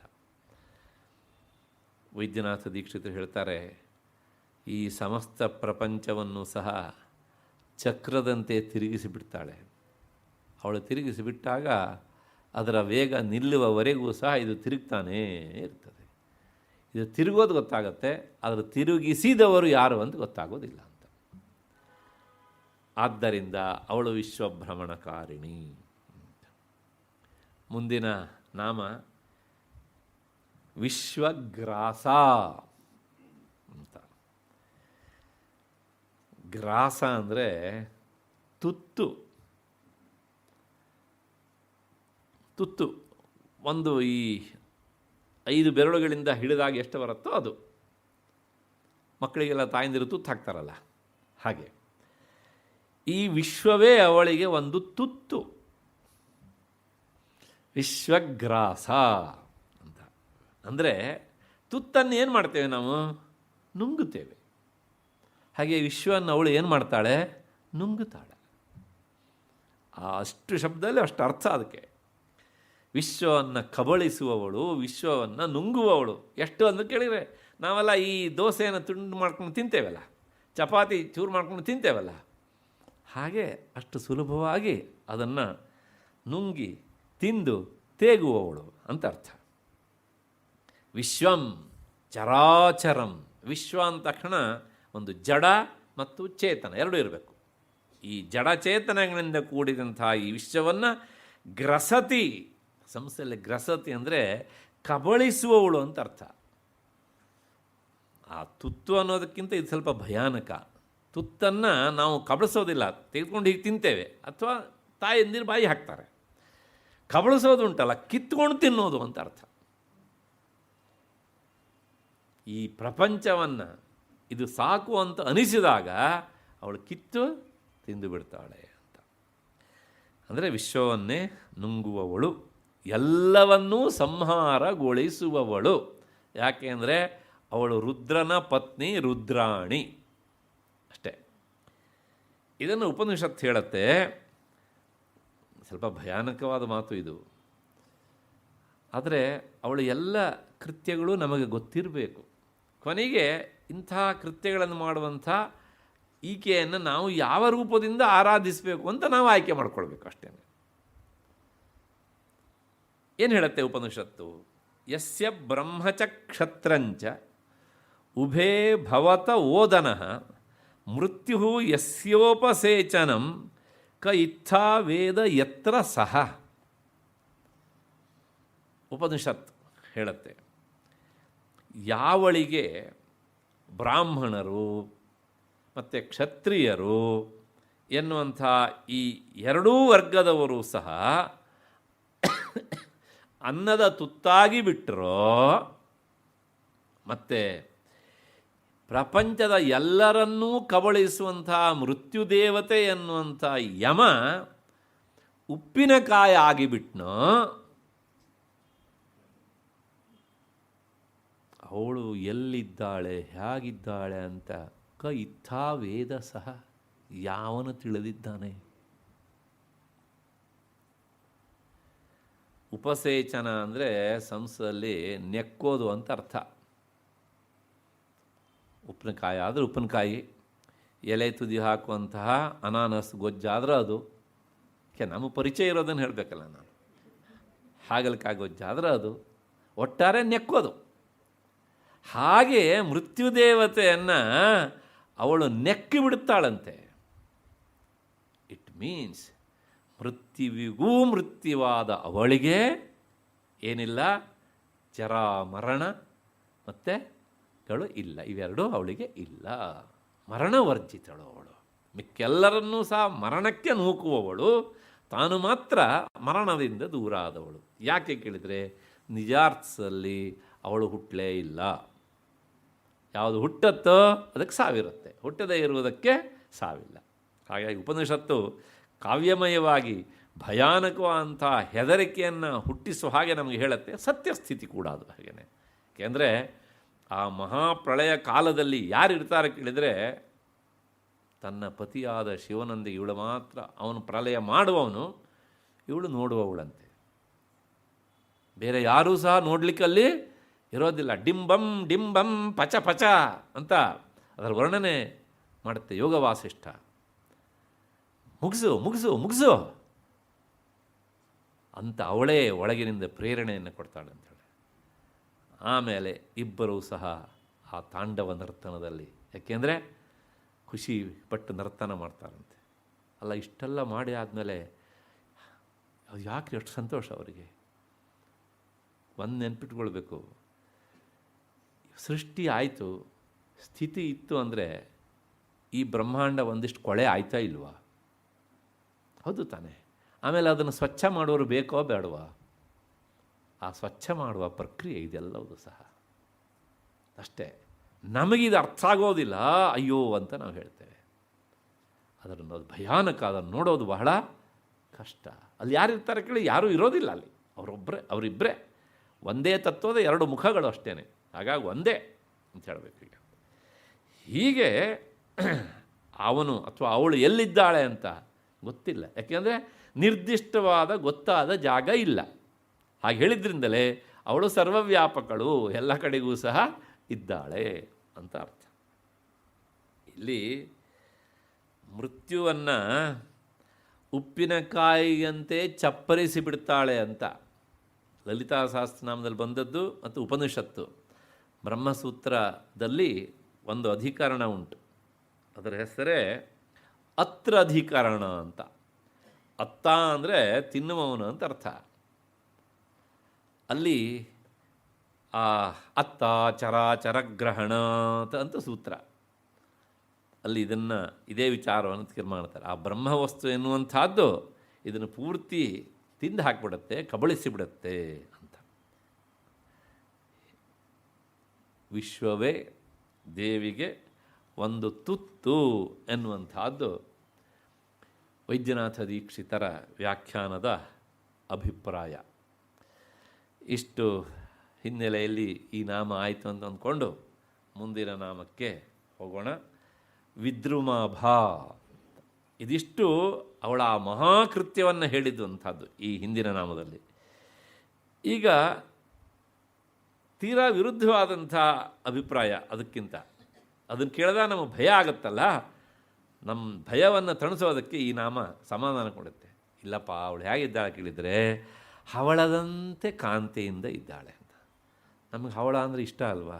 ಒಂದು ಹವಳ ಸಾಕಾಗೋದಿಲ್ಲ, ಕತ್ತಿನ ತುಂಬ ಹವಳದ್ದೇ ಸರ ಇರಬೇಕು, ಮತ್ತು ಹವಳದೇ ಬ್ರಾಸ್ಲೆಟ್ ಇರಬೇಕು. ನಮಗಿಷ್ಟ ಆಗೋ ವಸ್ತುವನ್ನು ಇಟ್ಕೊಂಡು ಮುಂದಿನ ಈ ನಾಮದಲ್ಲಿ ತಿಳಿಸ್ಕೊಡ್ತಾರೆ ಅವರು. ಹೇಗಿದ್ದಾಳೆ ಅಂಥ ಜಗನ್ಮಾತೆ ಅಂದರೆ ವಿದ್ರುಮಾಭ, ಹವಳದಂತೆ ಕಾಂತಿಯುಳ್ಳವಳು. ವಿದ್ರುಮ ಅಂದರೆ ಹವಳ, ಪ್ರವಾಲ ಅಂತ ಅರ್ಥ. ತದ್ವತ್ ರಕ್ತ, ಅದು ಕೆಂಪಾಗಿರುತ್ತೆ ಸಾಮಾನ್ಯವಾಗಿ, ಹಾಗೆ ಅವಳು ಸಹ ಆರಕ್ತವಾಗಿದ್ದಾಳೆ ಅಂತ ಅರ್ಥ. ಅದು ತುಂಬ ಚಂದವಾದಂಥದ್ದು. ಆ ಹವಳದ ಮಣಿ ಅಷ್ಟೇ ಸುಂದರವಾಗಿದ್ದಾಳೆ ಎನ್ನುವಂಥದ್ದು ಈ ನಾಮದಿಂದ ಸಿಗುವಂಥ ಧ್ವನಿ. ಇದು ಒಂದರ್ಥ. ಅಥವಾ ಇನ್ನೊಂದು ಅರ್ಥ ಉಂಟು ಇದಕ್ಕೆ. ಸಂಸ್ಕೃತದಲ್ಲಿ ವಿದಜ್ಞಾನೆ ಅಂತ ಒಂದು ಧಾತು. ಆ ಧಾತುವಿನಿಂದ ಸಾಧಿತವಾದಂತಹ ವಿತ್ ಅನ್ನುವುದಕ್ಕೆ ಅರ್ಥ ಜ್ಞಾನ ಅಂತ ಅರ್ಥ. ದ್ರುಮ ಅಂದರೆ ವೃಕ್ಷ ಅಂತ ಅರ್ಥ. ಈಗ ಬೇರೆ ಅರ್ಥ. ವಿದ್ರುಮ ಅಂದರೆ ಹವಳ. ಆ ವಿತ್ ದ್ರುಮ, ವಿದ್ರುಮ ಹೀಗೆ ಬಿಡಿಸಿದರೆ ವಿತ್ ಅಂದರೆ ಜ್ಞಾನ, ದ್ರುಮ ಅಂದರೆ ಮರ ಅಂತ ಅರ್ಥ. ಅಲ್ಲಿ ಏನು ಹೇಳ್ದಂಗಾಯಿತು? ಅವಳು ಜ್ಞಾನ ವೃಕ್ಷ ಅಂತ ಹೇಳಿದ ಹಾಗೆ ಆಯಿತು. ಅಂದರೆ ಈ ವೃಕ್ಷ ಏನು ಮಾಡುತ್ತೆ ಕೇಳಿದರೆ, ಹೂವನ್ನು ನಿರಂತರವಾಗಿ ಒಂದಾದ ಮೇಲೆ ಒಂದನ್ನು ಕೊಡುವಂತೆ ದೇವಿ ಜ್ಞಾನವೃಕ್ಷದಂತೆ ನಿರಂತರ ಶೋಭಾಯಮಾನಳಾಗಿದ್ದಾಳೆ. ಒಳಬಗೆಯಲ್ಲಿ ನಿಂತು ಆ ಜ್ಞಾನವೃಕ್ಷದ ಫಲರೂಪವಾದ ವಿಚಾರಧಾರೆಯನ್ನು ಮತ್ತೆ ಮತ್ತೆ ಹುಟ್ಟಿಸಾಕ್ತಾ ಇರ್ತಾಳೆ ಅವಳಿಗೆ ಅಂತ.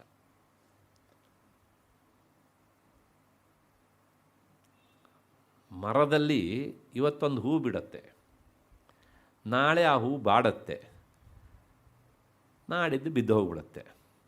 ಅಂದ ಮಾತ್ರಕ್ಕೆ ಆ ವೃಕ್ಷ ಮತ್ತೆ ಪುನಃ ಹೂವನ್ನು ಹೆರುವ ಪ್ರಕ್ರಿಯೆಯನ್ನು ನಿಲ್ಲಿಸ್ತದೆಯಾ?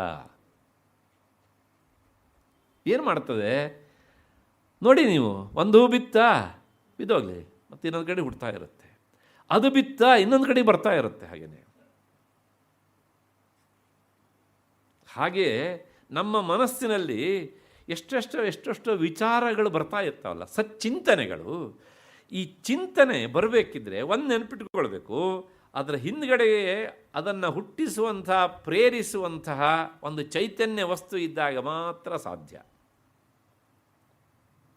ಜಡವಾದದ್ರೊಳಗೆ ಚಿಂತನೆ ಬರೋದಿಲ್ಲ. ಬರ್ತದೆಯಾ? ಹಾಗೆ ಬಂದಿದ್ದಿದ್ರೆ ಈ ಚೇರ್ಗಳೆಲ್ಲ ನಾಳೆ ಬರೋಷ್ಟೊತ್ತಿಗೆ ಸೋಫಾ ಆಗಿಬಿಡ್ತಿದ್ವು. ನನಗೆ ಚೇರಾಗಿ ಬೇಜಾರಾಗಿದೆಪ್ಪ, ಬೇಡ, ನಾನು ನಾಳೆಯಿಂದ ಸೋಫಾ ಆಗ್ತೇನೆ ಅಂತ. ಯಾಕಾಗೋದಿಲ್ಲ? ಚೈತನ್ಯ ಇಲ್ಲ ಅಲ್ವಾ? ಈ ಫ್ಯಾನ್ಗಳೆಲ್ಲ ತಿರುಗಿ ತಿರುಗಿ ಸುಸ್ತಾಗಿ ಹೋಯ್ತಪ್ಪ ಅಂತ ಇದ್ದಕ್ಕಿದ್ದಾಗ ಎಲ್ಲೋ ಒಂದು ಕಡೆ ಹೋಗಿ ಕೂತ್ಬಿಡ್ತಿದ್ವು. ಆಗಲ್ಲ. ಎಲ್ಲಿ ಚಿಂತನೆ ಇರ್ತದೆಯೋ ಅದೇ ಹೇಳುತ್ತೆ ಅದು ಚೈತನ್ಯದ ಹೊರರೂಪ. ಒಪ್ಕೊಳ್ತೀರಿ ತಾನೆ? ಜಡವಾದದ್ದಕ್ಕೆ ಯೋಚಿಸುವ ಶಕ್ತಿ ಇರೋದಿಲ್ಲ. ಎಲ್ಲಿ ಯೋಚಿಸುವ ಶಕ್ತಿ ಇರೋದಿಲ್ಲವೋ ಅದು ಜಡ ಅನ್ನೋದು ಅಂಡರ್ಸ್ಟುಡ್ ಹೀಗೆ. ಆದ್ದರಿಂದಲೇ ಡಿ ವಿ ಜಿಯವರು ಈ ಮಾತನ್ನು ಹೇಳ್ತಾರೆ ಭಾಳ ಸುಂದರವಾಗಿ. ತಲೆ ಮೇಲೆ ಮುಡ್ಕೊಂಡು ಹೂವಿದೆಯಲ್ಲ ಅದು ಬಾಡಿ ಹೋಗ್ತದೆ, ಆದರೆ ನಾಳೆ ದಿವಸ ನಮ್ಮ ತಲೆಯೇನೆ ಮತ್ತೊಂದು ಅಲ್ಲೊಂದು ಹೂವನ್ನು ಸೃಷ್ಟಿ ಮಾಡಿಕೊಳ್ಳೋದಿಲ್ಲ. ಮಾಡ್ಕೊಳ್ಳುತ್ತಾ? ಇಲ್ಲ. ಹಾಗಿದ್ರೆ ಅದೇ ಮರದಲ್ಲಾದರೆ ಏನಾಗುತ್ತೆ ಕೇಳಿದರೆ, ಹೂ ಬಿದ್ದೋಯ್ತಲ್ವಾ, ಪಕ್ಕದಲ್ಲಿ ಇನ್ನೊಂದು ಹೂ ಚಿಗುರುತ್ತೆ. ಚಿತ್ತದಳು ಬೆಳೆದರಿವು ತರು ತಳೆದ ಪುಷ್ಪ. ಚಿತ್ತದೊಳು ಬೆಳೆದರಿವು ತರು ತಳೆದ ಪುಷ್ಪ. ಹೀಗೆ ಆ ನಿರಂತರ ವಿಚಾರ ಧಾರೆಯನ್ನು, ಯೋಚನಾ ಶಕ್ತಿಯನ್ನು ಹುಟ್ಟಿಸ್ತಾ ಇರ್ತಾಳಲ್ಲ ಒಬ್ಬಳು, ಅವಳೇ ಒಳಬಗೆಯಲ್ಲಿ ಜಗನ್ಮಾತೆ. ಹಾಗಾಗಿ ಅವಳು ಹೇಗಿದ್ದಾಳೆ ಕೇಳಿದರೆ ಜ್ಞಾನವೃಕ್ಷ. ಈ ಜ್ಞಾನವೃಕ್ಷದ ಹೂವುಗಳು ಯಾವುದು ಕೇಳಿದರೆ ಬೇರೆ ಬೇರೆ ಬೇರೆ ಬೇರೆ ಅಂತ ಬಿಡಿ ಬಿಡಿ ಬಿಡಿಯಾದಂತಹ ವಿಚಾರ ಧಾರೆಗಳು. ಅದಕ್ಕೆ ಹಿಂದೆ ಇವಳು ಪ್ರೇರಕ ರೂಪದ ವೃಕ್ಷವಾಗಿ ಒಳಗೆ ಇದ್ದಾಳೆ ಎನ್ನುವಂಥದ್ದು ವಿದ್ರುಮಾಭ. ಒಂದು ಹವಳದಂತೆ ಕೆಂಪಾಗಿರುವವಳು ಅಂತ, ಇನ್ನೊಂದು ವಿದ್ರುಮ ಅಂದರೆ ಆ ಜ್ಞಾನ ವೃಕ್ಷದಂತೆ ಅವಳು ಹೊಳಿತಾ ಇರುವವಳು, ಸುಂದರವಾಗಿ ಕಾಣುವವಳು. ಭಾ ಅಂದರೆ ಸುಂದರವಾಗಿ ಕಾಣುವವಳು ಅಂತ ಕಲ್ಪನೆ ಮಾಡ್ಕೊಳ್ಳಿ. ಒಂದು ಜ್ಞಾನ ವೃಕ್ಷ ಇದೆ, ಅದರೊಳಗೆ ವಿಚಾರ ಎನ್ನುವಂತಹ ಹೂವುಗಳು ತುಂಬಿವೆ, ಆಗ ಅದು ಎಷ್ಟು ಸುಂದರವಾಗಿ ಕಾಣಬಹುದು ಅಂತ. ವಿದ್ಯಾಪಕ್ಷಪಾತಿಗಳಾದವರಿಗೆ ಈ ನಾಮ ಅತ್ಯಂತ ಸಂತೋಷವನ್ನು ಕೊಡುವಂಥದ್ದು. ಅಷ್ಟು ಹಿನ್ನೆಲೆಯಲ್ಲಿ ಈ ನಾಮದ ವಿವರಣೆ ಆಯಿತು ಅಂದ್ಕೊಂಡು ಮತ್ತೆ ಮುಂದಕ್ಕೆ ಹೋಗೋಣ. ವೈಷ್ಣವಿ. ವೈಷ್ಣವಿ ವೈಷ್ಣವಿ ಅಂದರೆ ವೈಷ್ಣವಿ. ನಾಮದ ಅರ್ಥ ತದ್ವತ್ತಾಗಿ ಹೇಳಬೇಕು ಅಂದರೆ ವಿಷ್ಣುವಿಗೆ ಸಂಬಂಧಪಟ್ಟವಳು ಅಂತ ಒಂದು ಅರ್ಥ. ಅಂದರೆ ವಿಷ್ಣು ಇಯಂ ವೈಷ್ಣವಿ ಅಂತ ಅದರ ವಿವರಣೆ, ವಿಷ್ಣುವಿಗೆ ಸಂಬಂಧಿಸಿದವಳು ಅಂತ. ದೇವಿ ಪುರಾಣ ಈ ಸಂಬಂಧವಾಗಿ ಒಂದು ಮಾತನ್ನು ಹೇಳುತ್ತದೆ. ಅವಳು ಯಾಕೆ ವಿಷ್ಣುವಿಗೆ ಸಂಬಂಧಿಸಿದವಳು? ವಿಷ್ಣುವಿಗೆ ಸಂಬಂಧಿಸಿದವಳು ಆಗಬೇಕಿದ್ದರೆ ವಿಷ್ಣುವಿಗೂ ಅವಳಿಗೂ ಏನೋ ಒಂದು ಹೋಲಿಕೆ ಇರಬೇಕು. ಆ ಹೋಲಿಕೆ ಇಲ್ಲದಿದ್ದರೆ ಅವಳು ಅವನಿಗೆ ಸಂಬಂಧಿಸಿದವಳು ಆಗೋದಿಲ್ಲ. ದೇವಿ ಪುರಾಣ ಹೇಳುತ್ತೆ, ಒಂದಲ್ಲ 4 ಉಂಟು ಸಮಾನವಾದ ಅಂಶ ಅಂತ ವಿಷ್ಣುವಿನೊಂದಿಗೆ. ಆದ್ದರಿಂದಲೇ ಅವಳು ವೈಷ್ಣವಿ.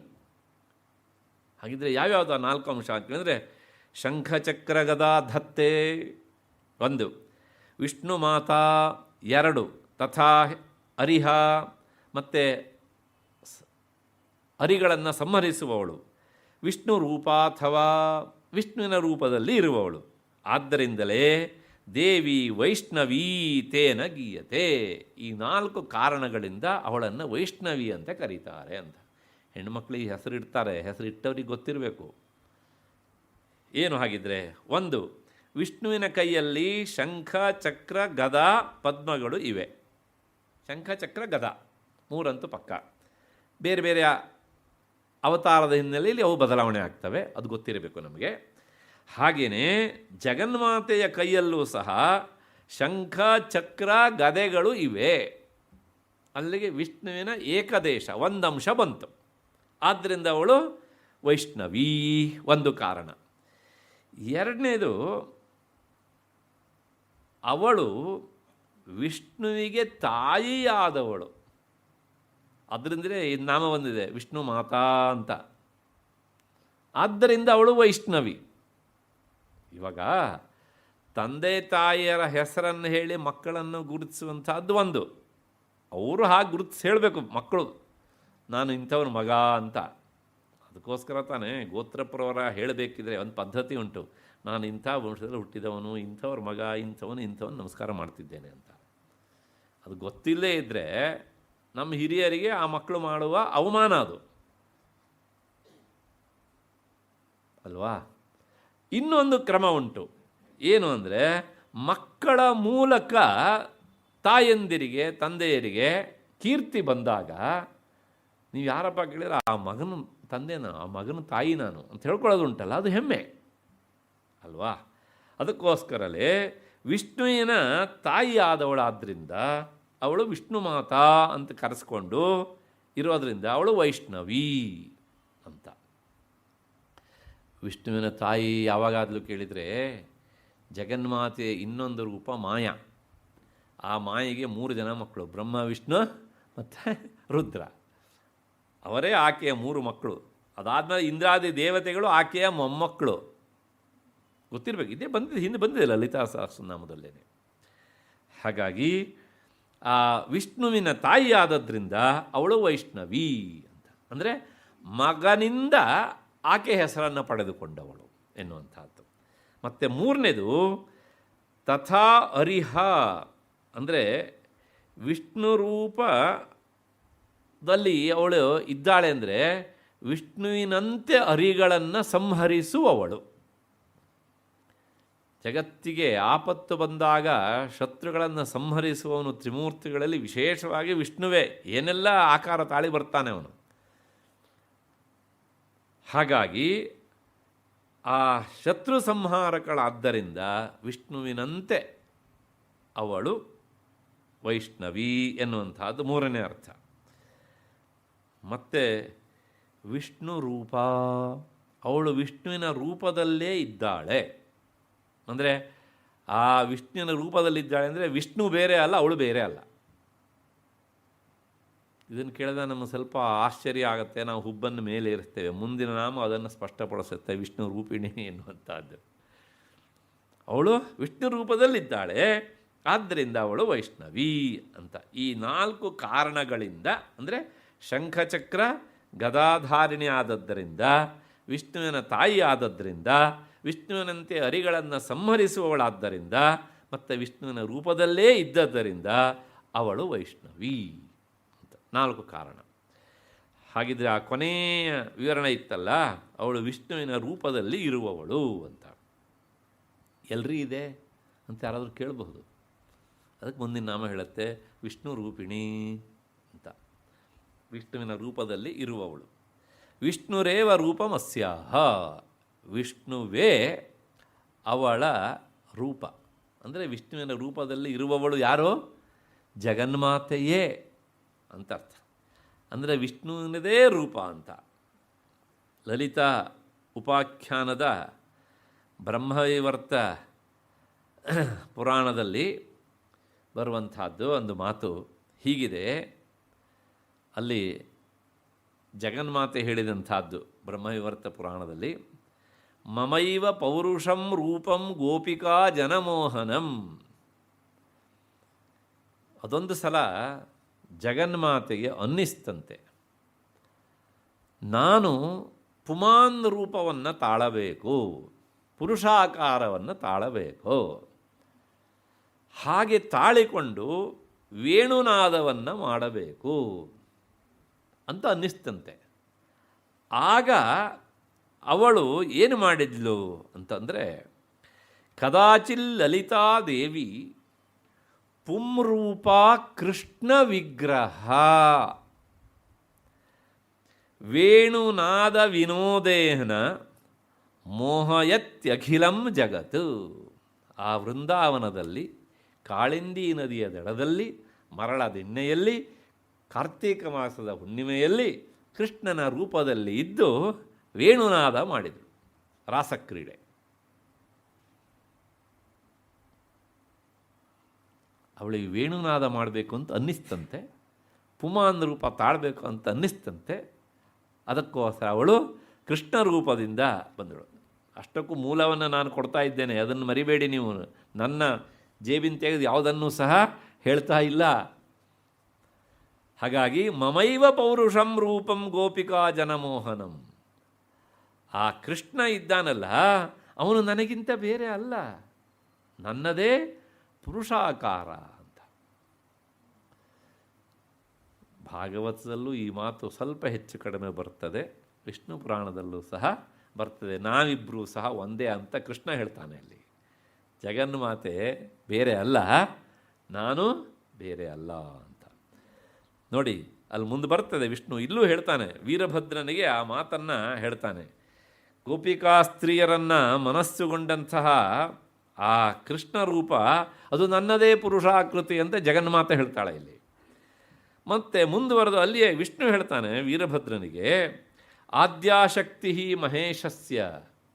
ಆ ಪರಮೇಶ್ವರನ, ಮಹೇಶ ಅಂತ ಕರೆಸ್ಕೊಳ್ಳೋವನ ರೂಪ ಏನುಂಟಲ್ಲ, ಆದಿಶಕ್ತಿ, ಅದು ಚತುರ್ಥ ಭಿನ್ನ ವಿಗ್ರಹ, ಅದು 4 ಆಕಾರವನ್ನು ತಾಳತ್ತೆ ಅಂತಾನೆ ವಿಷ್ಣು.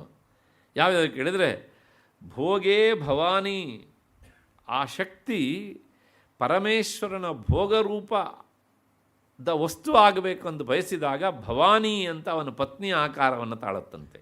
ಭೋಗೇ ಭವಾನಿ.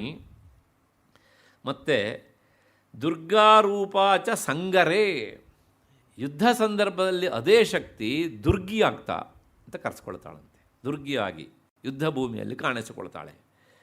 ಅದಾದ ಮೇಲೆ ಅದೇ ಶಕ್ತಿಯೇ ಕೋಪೇಚ ಕಾಲಿಕಾ ರೂಪ. ಮಹೇಶ್ವರನ ಆ ಶಕ್ತಿ ಕೋಪಿಸಿಕೊಂಡಾಗ ಕಾಳಿಕಾ ರೂಪವನ್ನು ತಾಳತ್ತಂತೆ. ಪುಂರೂಪ ಕೃಷ್ಣ ವಿಗ್ರಹ. ಪುಂರೂಪ ಮದಾತ್ಮಿಕ ಅಂತಾನೆ ಕೃಷ್ಣ. ಆ ಶಕ್ತಿಯ ಪುಮಾನ್ ರೂಪವೇ ನನ್ನ ಆಕಾರ ಅಂತ. ಇಲ್ಲಿ ಈ ಬ್ರಹ್ಮವಿವರ್ತ ಪುರಾಣದಲ್ಲಿ ದೇವಿಯನ್ನು ಕುರಿತು ಈ ಮಾತನ್ನು ಹೇಳಿದ್ದಿದ್ರೆ, ಸೌಂದರ್ಯ ಲಹರಿಗೆ ಪದಾರ್ಥ ಚಂದ್ರಿಕಾ ಅಂತ ಒಂದು ವ್ಯಾಖ್ಯಾನ ಉಂಟು. 55ನೇ ಶ್ಲೋಕ ಅದು. ನಿಮೇಷೋನ್ಮೇಷಾಭ್ಯಾಮ್ ಅಂತ ಪ್ರಾರಂಭ ಆಗುವಂಥ ಶ್ಲೋಕ. ಅದಕ್ಕೆ ವ್ಯಾಖ್ಯಾನ ಬರಿತಾ ಆ ವ್ಯಾಖ್ಯಾನಕಾರರು ಇದೇ ಅರ್ಥವನ್ನು ಹೇಳೋ ಇನ್ನೊಂದು ಶ್ಲೋಕವನ್ನು ಉದಾಹರಿಸ್ತಾರೆ. ಏನು ಅಂದರೆ, ಏಕೈವ ಮೂರ್ತಿ ಪರಮೇಶ್ವರಸ್ಯ. ಆ ಪರಮೇಶ್ವರನ ಒಂದೇ ಒಂದು ಮೂರ್ತಿ ಏನುಂಟಲ್ಲ, ಆ ಮೂರ್ತಿಗೆ 4 ಶಕ್ತಿಗಳು. ಭಿನ್ನ ಚತುರ್ಧ ವ್ಯವಹಾರ ಕಾಲೇ. ವ್ಯವಹಾರ ಕಾಲದಲ್ಲಿ ಆ ಶಕ್ತಿ ಒಂದೇ ಆದದ್ದು 4 ಆಕಾರವನ್ನು ತಾಳತ್ತೆ. ಯಾವ್ಯಾವುದು ಅಂತಂದರೆ, ಭೋಗೇ ಭವಾನಿ, ಈಗ ತಾನೇ ನಾನು ಹೇಳಿದ್ದೇನೆ. ಮತ್ತು ಪುರುಷೇ ಚ ವಿಷ್ಣು, ಆ ಶಕ್ತಿ ಪುಮಾನ್ ರೂಪ ತಾಳಿದಾಗ ವಿಷ್ಣು ಅಂತ ಕರೆಸಿಕೊಳ್ಳುತ್ತೆ. ಕ್ರೋಧೇ ಚ ಕಾಳಿ, ಸಮರೇ ಚ ದುರ್ಗಾ. ಯುದ್ಧ ಭೂಮಿಯಲ್ಲಿ ಆ ಶಕ್ತಿ ದುರ್ಗಾ ಅಂತ ಕರೆಸಿಕೊಳ್ಳುತ್ತದೆ. ಯಾಕೆ ಹೇಳಿದೆ ಕೇಳಿದರೆ, ಬ್ರಹ್ಮವೈವರ್ತ ಪುರಾಣ ಹೇಳಿದ್ದನ್ನು ಈ ಪದಾರ್ಥ ಚಂದ್ರಿಕೆಯ ವ್ಯಾಖ್ಯಾನದಲ್ಲೂ ಸಹ ಉದಾಹರಿಸ್ತಾರೆ. ಇದು ಎರಡನೇ ಉಪಪತ್ತಿ. ಮತ್ತು ಇಷ್ಟಕ್ಕೆ ನಿಲ್ಲೋದಿಲ್ಲ, ಕೂರ್ಮ ಪುರಾಣವೂ ಸಹ ಇದು ಹೌದು ಹೌದು ಅನ್ನತ್ತೆ. ಈ ಮಾತು ಸತ್ಯ ಅಂತ ತಲೆ ತೂಗ್ತದೆ. ಅಲ್ಲಿ ಹೇಳತ್ತೆ, ದೇವಿ ವಿಷ್ಣು ರೂಪ ಎನ್ನುವುದನ್ನು ಸಮರ್ಥಿಸುವಂಥ ಕ್ರಮ ನೋಡಿ. ಸಹಸ್ರಮೂರ್ಧಾನಮನಂತ ಶಕ್ತಿಂ ಸಹಸ್ರಬಾಹೂ ಪುರುಷಂ ಪುರಾಣಂ ಸಹಸ್ರಬಾಹುಂ ಪುರುಷಂ ಪುರಾಣಂ ಶಯಾನಮಬ್ಧೌ ಲಲಿತೆ ತವೈವ ನಾರಾಯಣಾಖ್ಯಂ ಪ್ರಣತೋಸ್ಮಿ ರೂಪಂ. ಸ್ವಲ್ಪ ಸಂಸ್ಕೃತ ಬಂದವರಿಗೆ ಅರ್ಥ ಆಗುತ್ತೆ ಇದು. ಹೇ ಲಲಿತಾದೇವಿ, 1000 ತಲೆಗಳುಳ್ಳವನು, ಸಹಸ್ರಶೀರ್ಷ ಪುರುಷ ಸಹಸ್ರಾಕ್ಷ ಸಹಸ್ರಪಾತ್ ಅಂತ ನಾವು ಅವನನ್ನು ಸಹಸ್ರ ಶೀರ್ಷದವನು ಅಂತ ಕರೀತೇವೆ. ಅಂತಹ 1000 ತಲೆಗಳುಳ್ಳವನು ಮತ್ತು ಸಹಸ್ರ ಬಾಹು, 1000 ತೋಳುಗಳುಳ್ಳವನು, ಅನಂತ ಶಕ್ತಿ ಸಂಪನ್ನನು, ಸಮುದ್ರದಲ್ಲಿ ಮಲಗಿದವನು, ಪುರಾಣ ಪುರುಷ. ಪುರಾಣ ಪುರುಷ ಅಂದರೆ ಪುರಾಣ ಓದ್ತಾ ಇರುವ ಪುರುಷ ಅಂತಲ್ಲ, ಅತ್ಯಂತ ಹಳೆಯ ವ್ಯಕ್ತಿ ಅಂತ ಅರ್ಥ, ಹಳೆಯ ಪುರುಷ ಅಂತ ಅರ್ಥ.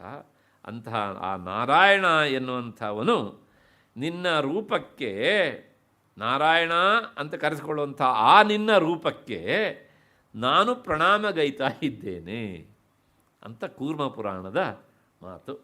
ಇದನ್ನು ಹಿಮವಂತ ಹೀಗೆ ಹೇಳಿ ದೇವಿಯನ್ನು ಸ್ತೋತ್ರ ಮಾಡ್ತಾನೆ. ಸ್ವತಃ ಆಕೆಯ ತಂದೆ ಹಿಮವಂತ. ಮತ್ತು ಇನ್ನೂ ಮುಂದಕ್ಕೆ ಹೋದರೆ ಈ ಕೂರ್ಮ ಪುರಾಣದಲ್ಲಿಯೇ ಒಂದು ಕಥೆ ಬರ್ತದೆ, ಮಂಕಣನ ಕಥೆ ಅಂತ. ಮಂಕಣ ಅಂತ ಅವನ ಹೆಸರು. ಈ ಮಂಕಣ ಇದ್ದಾನಲ್ಲ, ಅವನು ಶಿವನ ವಿಶ್ವರೂಪವನ್ನು ಕಂಡು ಪ್ರಶ್ನೆ ಮಾಡ್ತಾನೆ. ನಮಗೆ ಒಂದು ಭಾವನೆ ಉಂಟು, ವಿಶ್ವರೂಪ ಅಂದ ತಕ್ಷಣ ವಿಷ್ಣು ಮಾತ್ರ ವಿಶ್ವರೂಪವನ್ನು ತಾಳುವವನು ಅಂತ. ತತ್ವಶಾಸ್ತ್ರದ ನೆಲೆಯಲ್ಲಿ ವಿಷ್ಣುವಿಗೆ ಮತ್ತು ಶಿವನಿಗೆ ಯಾವುದಕ್ಕೂ ಸಹ ಭೇದವೇ ಇಲ್ಲ, ಒಂದೇ ಅಖಂಡವಾದಂಥ ಬ್ರಹ್ಮವಸ್ತು. ಇವೆಲ್ಲವೂ ಸಹ ತೋರುವ ಆಕಾರಗಳು ಎನ್ನುವಂಥದ್ದು. ಅಲ್ಲಿ ಶಿವನನ್ನು ಪ್ರಶ್ನೆ ಮಾಡಿದಾಗ ಅವನಿಗೆ ಶಿವ ಉತ್ತರ ಕೊಡ್ತಾನೆ. ಆ ಉತ್ತರ ಹೀಗಿದೆ: ಮಮಸಾ ಪರಮಾ ಮಾಯಾ ಪ್ರಕೃತಿ ತ್ರಿಗುಣಾತ್ಮಿಕ ಪ್ರೋಚ್ಯತೆ ಮುನಿಭಿಶಕ್ತಿ ಜಗದ್ಯೋನಿ ಸನಾತನೀ ಅಂತ. ಸಯೇವ ಮಾಯಯಾ ವಿಶ್ವಂ ವ್ಯಾಮೋಹೇತಿ ವಿಶ್ವವಿತ್ ನಾರಾಯಣ ಪರೋ ಅವ್ಯಕ್ತ ಮಾಯಾರೂಪ ಇತಿ ಶ್ರುತಿ ಅಂತ. ಅಂದರೆ ಪರಶಿವನ ಪಕ್ಕದಲ್ಲಿ ಜಗನ್ಮಾತೆ ಕುಳಿತಿದ್ದನ್ನು ನೋಡಿ ಆ ಮಂಕಣ ಪ್ರಶ್ನೆ ಮಾಡ್ತಾನೆ, ನಿನ್ನ ಪಕ್ಕದಲ್ಲಿ ತೋರ್ತಾ ಇರೋಂಥ ಈ ಉಗ್ರ ರೂಪವಾದಂಥದ್ದು ಒಂದು ಉಂಟಲ್ಲ, ಇದು ಏನು ಅಂತ ಅವನ ಪ್ರಶ್ನೆ. ಅದಕ್ಕೆ ಪರಮಾತ್ಮ ಅಂದರೆ ಶಿವ ಕೊಟ್ಟಂತಹ ಉತ್ತರ, ತನ್ನ ಪ್ರಕೃತಿ ಅಂದರೆ ಸರ್ವಕ್ಕೂ ಕಾರಣಳಾದವಳು ಅಂತ ಅರ್ಥ. ಆ ಪ್ರಕೃತಿಯನ್ನು ಕುರಿತು ಹೇಳ್ತಾನೆ ಅವನು. ಸತ್ವ, ರಜಸ್ಸು, ತಮಸ್ಸು ಈ 3 ಸಾಮ್ಯ ರೂಪವಾದಂಥ ನನ್ನ ಪರಾಶಕ್ತಿಯಾದಂಥ ಮಾಯೆ ಇದು. ಇದನ್ನು ಮುನಿಗಳು ಜಗದ್ಯೋನಿ ಅಂತ ಕರೀತಾರೆ. ಯೋನಿ ಅಂದರೆ ಕಾರಣ ಅಂತ ಮುಂದೆ ಬರುತ್ತೆ ಆ ನಾಮ, ಅಥವಾ ಹಿಂದೆ ಹೇಳಿದ್ದೇನೆ ಸಾಕಷ್ಟು ಸಲ ಅದನ್ನು. ಮತ್ತು ಜಗದ್ಯೋನಿ ಅಂತ ಕರೀತಾರೆ, ಸನಾತನಿ ಅಂತ ಕರೀತಾರೆ. ಆ ಮಾಯೆ ಬೇರೆ ಯಾರೂ ಅಲ್ಲ, ಸಾಕ್ಷಾತ್ ನಾರಾಯಣನೇ.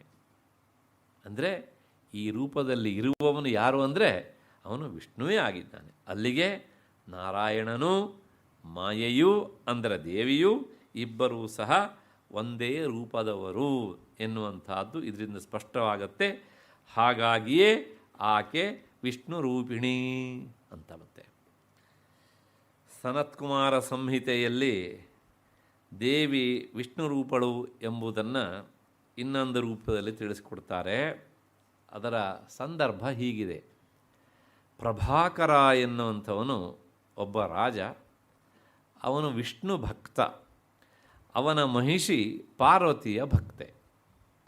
ಇಬ್ಬರಿಗೂ ಸಹ ಅನುಕೂಲವಾಗಲಿ ಅಂಥೇಳಿ ತಾವಿಬ್ಬರು ಬೇರೆ ಬೇರೆ ಎಲ್ಲ ಅಂತ ತಿಳಿಸ್ಬೇಕು ಅಂಥೇಳಿ ದೇವಿ ಮತ್ತು ವಿಷ್ಣು ಇಬ್ಬರೂ ಸಹ ಅವರಿಂದ ಅಂದರೆ ಸಮಾನವಾಗಿ ಅರ್ಚಿತರಾದರೆಂದು ಈ ಕೆಳಗಿನ ಮಾತು ಹೇಳುತ್ತೆ.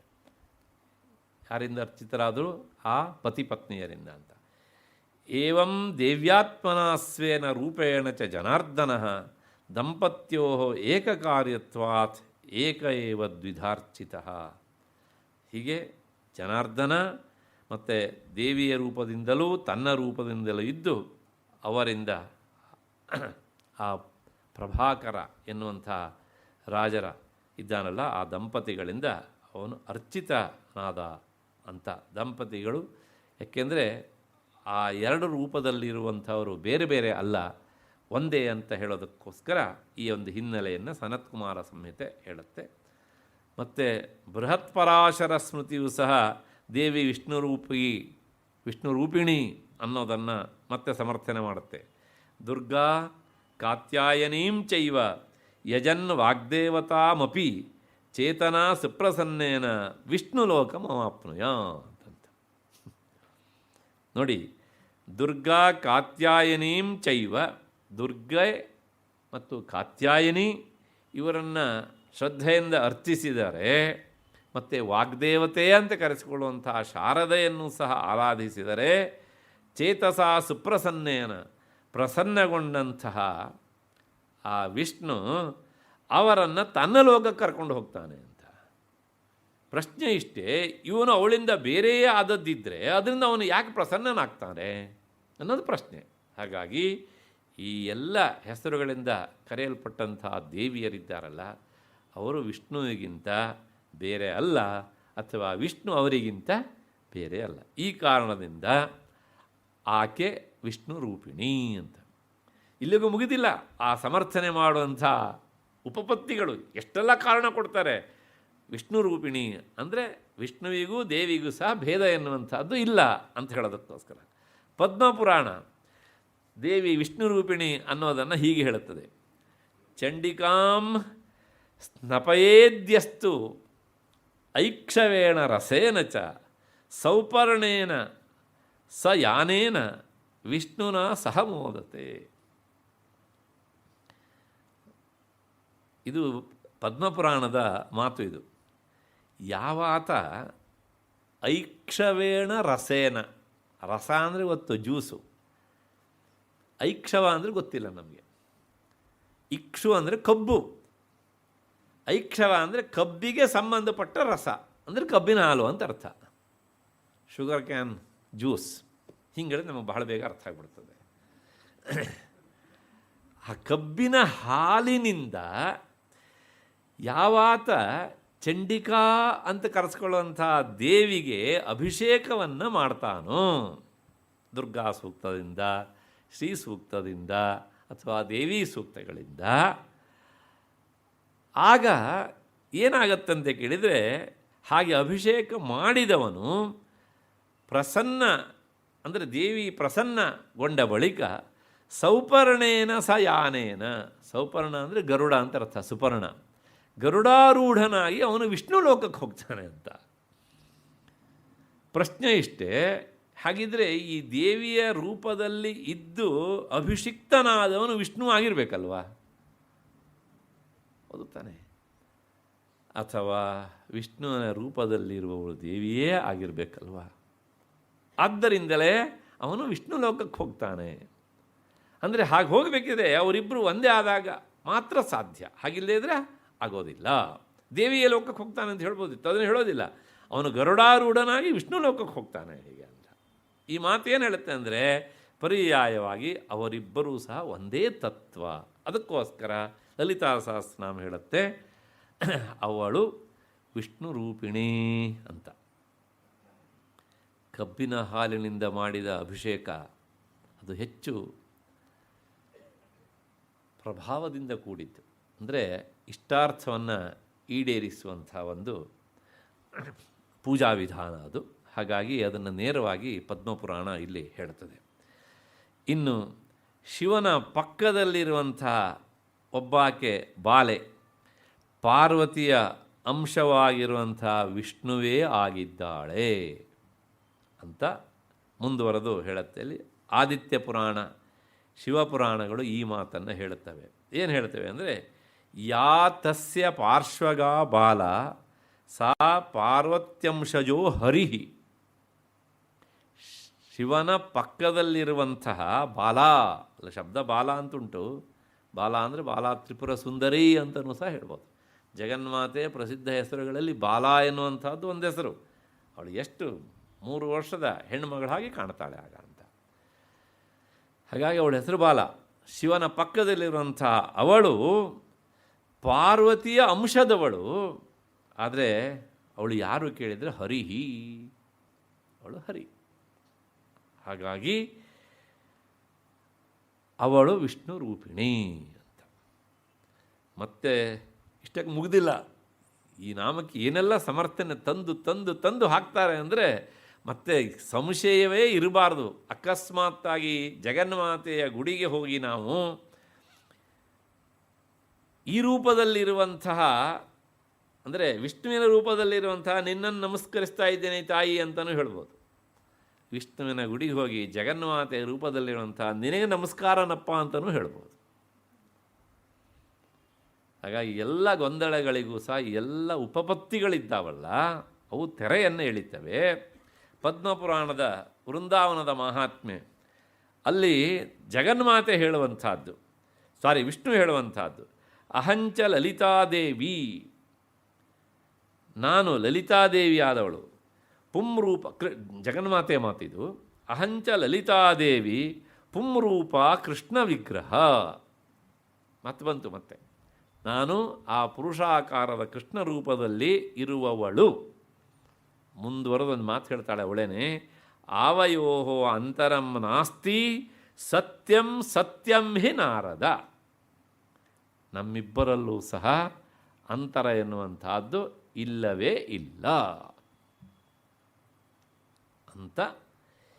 ಹೀಗೆ ಬೇರೆ ಬೇರೆ ಸಂಹಿತೆಗಳು, ಪುರಾಣಗಳು ದೇವಿಯು ವಿಷ್ಣು ರೂಪಿಣಿ ಅನ್ನೋದಕ್ಕೆ ಸಾಕಷ್ಟು ಉಪಪತ್ತಿಗಳನ್ನು ತಂದು ತಂದು ತಂದು ಹಾಕಿ ಅವು ಎರಡೂ ಒಂದೇ ತತ್ವ ಅನ್ನೋದನ್ನು ಸಮರ್ಥನೆ ಮಾಡ್ತವೆ. ನಾನು ನಿನ್ನೆ ದಿವಸ ಒಂದು ಮಾತನ್ನು ಹೇಳಿದ್ದೆ, ಅದನ್ನೂ ಸಹ ಇಲ್ಲಿ ಹೊಂದಿಸಿಕೊಳ್ಳಿ. ದೇವಿಯ 13 ಜನ ಉಪಾಸಕರಲ್ಲಿ ವಿಷ್ಣುವು ಒಬ್ಬ ಅಂತ ಹೇಳಿದ್ದೆ. ಹಾಗೆ ಹೇಳಿತ್ತಾ ನಾನು ಇನ್ನೊಂದು ಮಾತನ್ನು ಹೇಳಿದ್ದೆ. ನನ್ನ ಮಾತಲ್ಲ, ಅದು ಶಾಸ್ತ್ರಕಾರರ ಮಾತು. ಉಪಾಸ್ಯ ಉಪಾಸಕಯೋ ಅಭೇದಾತ್ ಅಂತ. ಉಪಾಸ್ಯ ದೇವತೆಗೂ ಉಪಾಸನೆಗೂ ಭೇದ ಎನ್ನುವಂಥದ್ದು ಇಲ್ಲ ಅಂತ. ವಿಷ್ಣು ಉಪಾಸಕ, ಜಗನ್ಮಾತೆ ಉಪಾಸ್ಯ ದೇವತೆ ಅಂತ ಆದಮೇಲೆ ಉಪಾಸಕನಿಗೂ ಉಪಾಸ್ಯ ದೇವತೆಗೂ ಭೇದ ಇಲ್ಲ ಅಂತ ಆದಮೇಲೆ ಅವರಿಬ್ಬರು ಸಹ ಒಂದೇ ಆಗಬೇಕು ತಾನೆ. ಕುಬೇರ ರೂಪ ಅಂತ ಬಂದ ನಾನು ಧನದ ಅಂತ ಹೇಳಬೇಕಿದ್ರೆ ಈ ವಿವರಣೆ ಕೊಟ್ಟಿದ್ದೆ ನಾನು. ಹಾಗಾಗಿ ಆ ಜಗನ್ಮಾತೆಯೇ ವಿಷ್ಣುವಿನ ರೂಪದಲ್ಲಿ ಇರುವವಳಾದ್ದರಿಂದ ಅವಳು ವಿಷ್ಣು ರೂಪಿಣಿ ಎನ್ನುವಂತಹ ನಾಮ. ಈ ನಾಮಕ್ಕೆ ಇನ್ನೂ ಸಾಕಷ್ಟು ವಿವರಣೆಯನ್ನು ಹೇಳ್ಬೋದು. ಆದರೂ ಈಗಲೇ ಸುಮಾರು 7-8 ಉಪಪತ್ತಿಗಳನ್ನು ನಾನು ಕೊಟ್ಟಿದ್ದೇನೆ. ಇಷ್ಟಕ್ಕೆ ನಮಗೊಂದು ಮನದಟ್ಟಾಗತ್ತೆ. ಏನು ಕೇಳಿದರೆ, ಮೂಲ ತತ್ವ ಒಂದೇ ಆದಾಗ ಅದನ್ನು ನಾವು ನಮಗಿಷ್ಟವಾದ ಹೆಸರುಗಳಿಂದ ಅರ್ಚಿಸಬಹುದು, ಇಷ್ಟವಾದಂಥ ಆಕಾರದಲ್ಲಿ ಕಾಣಬಹುದು. ಯಾಕೆ ಕೇಳಿದರೆ, ಮೂಲದ ಸೆಲೆಯಲ್ಲಿ ಯಾವುದು ನಿರ್ಗುಣ, ನಿರಾಕಾರ, ನಿಷ್ಕ್ರಿಯ ಆಗುತ್ತೋ ಅದು ಎಲ್ಲ ಆಕಾರವನ್ನು ತಾಳುತ್ತೆ. ಅದಕ್ಕೋಸ್ಕರ ಉಪನಿಷತ್ತು ಹೇಳುತ್ತೆ, ನಪುಮಾನ್, ಆ ತತ್ವ, ಆ ಪರಮಾತ್ಮ ತತ್ವ ಅನ್ನೋದುಂಟಲ್ಲ, ಅದು ಗಂಡ ಅಂತ ಕೇಳಿದರೆ ನಪುಮಾನ್, ಅದು ಗಂಡಲ್ಲ. ಇದನ್ನು ಕೇಳಿದಾಗ ಇವಾಗ ನೆಕ್ಸ್ಟ್ ಪುರುಷರಲ್ಲ ಅಂದರೆ ಇರೋರು ನಾವೇ ತಾನೇ ಅಂತ ಸ್ತ್ರೀಯರಿಗೆ ಹಾಗಿದ್ರೆ ನಮ್ಮದೇ ರೂಪ ಅಂತಂದರೆ ನ ಸ್ತ್ರೀ ಕ್ಲಿಯರ್ ಮಾಡಿಬಿಡ್ತು. ಮತ್ತೆ ಅಲ್ಲ, ಗ್ರಹಚಾರವೇ, ಗಂಡು ಅಲ್ಲ, ಆದರೆ ಹೆಣ್ಣು ಅಲ್ಲ. ಹಾಗಿದ್ರೆ ಮೋಸ್ಟ್ಲಿ ಅದು ಅವನು ಜಡ, ನಪುಂಸಕ ಅವನಿರಬೇಕು. ಅಂತಂದರೆ ನಚೈವಚ ನಪುಂಸಕ, ನಪುಂಸಕ ಸುತರಾಮ ಅಲ್ಲವೇ ಅಲ್ಲ, ನಪುಂಸಕ ಅಲ್ಲ, ಹೆಣ್ಣಲ್ಲ, ಗಂಡಲ್ಲ.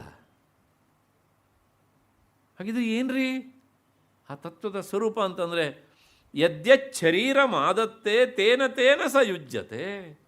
ಯಾವ ಆಕಾರ ದೇಹವನ್ನು ತಾಳತ್ತೋ ಆ ಆಕಾರದಿಂದ ಕಾಣುತ್ತೆ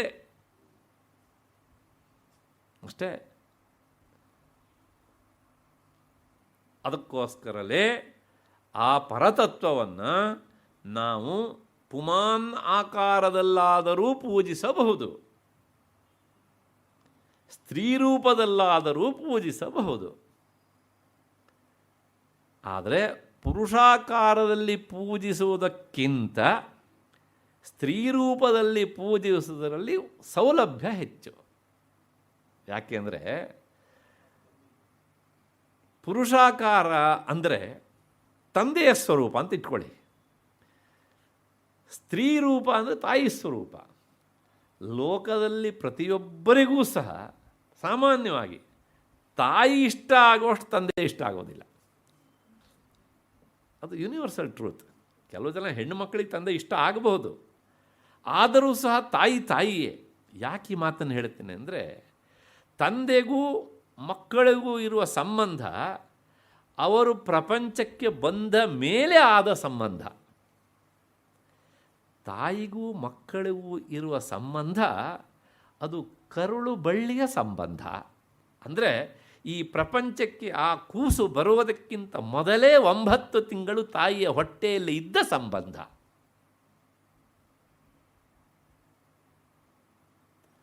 ಅದಕ್ಕೋಸ್ಕರಲೇ ಉಪನಿಷತ್ತು ಇದನ್ನು ಅರ್ಥ ಮಾಡಿಕೊಂಡು ತಂದೆ ತಾಯಿಯರಲ್ಲಿ ಯಾರಿಗೆ ಮೊದಲು ನಮಸ್ಕರಿಸಬೇಕು ಹೇಳಿದರೆ ಮಾತೃದೇವೋ ಭವ, ಅದಾದ ಮೇಲೆ ಪಿತೃದೇವೋ ಭವ ಅಂತ. ನಿಜವಾದ ತಿಳುವಳಿಕೆ ಇರುವ ಅಪ್ಪ ಮಕ್ಕಳು ನಮಸ್ಕಾರ ಮಾಡಲಿಕ್ಕೆ ಬಂದರೆ ಮೊದಲು ನಿಮ್ಮ ಅಮ್ಮನಿಗೆ ನಮಸ್ಕಾರ ಮಾಡು ಅಂತ ಹೇಳಬೇಕು. ಹಾಗೆ ಹೇಳದೇ ಇದ್ದರೆ ಅಪ್ಪನಿಗೆ ತಿಳುವಳಿಕೆ ಇಲ್ಲ ಅಂತ ಅರ್ಥ. ದಯವಿಟ್ಟು ನಾನು ನಮ್ಮವ್ರ ನಿಂದನೆ ಮಾಡ್ತಾ ಇಲ್ಲ, ಇಟ್ಸ್ ಅ ಫ್ಯಾಕ್ಟ್. ಅದಕ್ಕೋಸ್ಕರ ಶ್ರುತಿ ಹೇಳ್ತಾ ಇರುವುದು, ತೈತ್ತಿರಿಯ ಶ್ರುತಿ ಮಾತೃದೇವೋ ಭವ ಅಂತ. ಮತ್ತೆ ಅಷ್ಟೇ ಅಲ್ಲ, ಅಪ್ಪ ಕೇಳಿದ್ದನ್ನು ಕೊಡದೇ ಇರಬಹುದು ಮಕ್ಕಳಿಗೆ, ಆದರೆ ಮಕ್ಕಳು ಕೇಳಿದ್ದನ್ನು ಕೊಡದೇ ಇರುವಂಥ ತಾಯಿ ಯಾರು ಇದ್ದಾಳೆ ಈ ಜಗತ್ತಿನಲ್ಲಿ? ಹುಟ್ಟಬಹುದಲ್ಲ ಕೆಟ್ಟ ಮಗು ಹುಟ್ಟೀತೆ ಕೆಟ್ಟ ತಾಯಿ. ಆದ್ದರಿಂದಲೇ ಆ ತತ್ವವನ್ನು ನಮ್ಮ ಪ್ರಾಚೀನರು ಸ್ತ್ರೀ ರೂಪದಿಂದ ಕಂಡು ಆರಾಧಿಸಿದರು. ಯಾಕೆ ಕೇಳಿದರೆ ಅದು ಹೃದಯಕ್ಕೆ ಹತ್ತಿರವಾದ ಸಂಬಂಧ. ಅಷ್ಟು ಹಿನ್ನೆಲೆಯಲ್ಲಿ ಆ ತತ್ವವನ್ನು ಇಲ್ಲಿ ವಿಷ್ಣು ರೂಪಿಣಿ ಅಂತ ಕರೆದು ಲಲಿತಾ ಸಹಸ್ರನಾಮ ಅವಳನ್ನು ನಮಗೆ ಪರಿಚಯಿಸಿಕೊಡ್ತದೆ. ಇಷ್ಟೆಲ್ಲ ವಿವರಣೆಯ ಹಿನ್ನೆಲೆಯಲ್ಲಿ ಇಲ್ಲಿಗೆ ಈ ಇವತ್ತಿನ ಚಿಂತನೆಯನ್ನು ನಿಲ್ಲಿಸ್ಕೊಳ್ಳೋಣ. ನಾಳೆ ದಿವಸ ಈ ಚಿಂತನೆಯ ಕೊನೆಯ ದಿವಸ. ಅಯೋನಿಹಿ ಎನ್ನುವಂಥ ನಾಮ 894ನೆಯ ನಾಮ. ನಾಳೆ 6 ಗಂಟೆಗೆ ಸೇರಿದಾಗ ಆ ನಾಮದಿಂದ ಚಿಂತನೆಯನ್ನು ಮುಂದುವರಿಸೋಣ. ಅಲ್ಲಿವರೆಗೆ ನಿಮಗೆಲ್ಲರಿಗೂ ನಮಸ್ಕಾರ ಮತ್ತು ಕೃತಜ್ಞತೆಗಳು.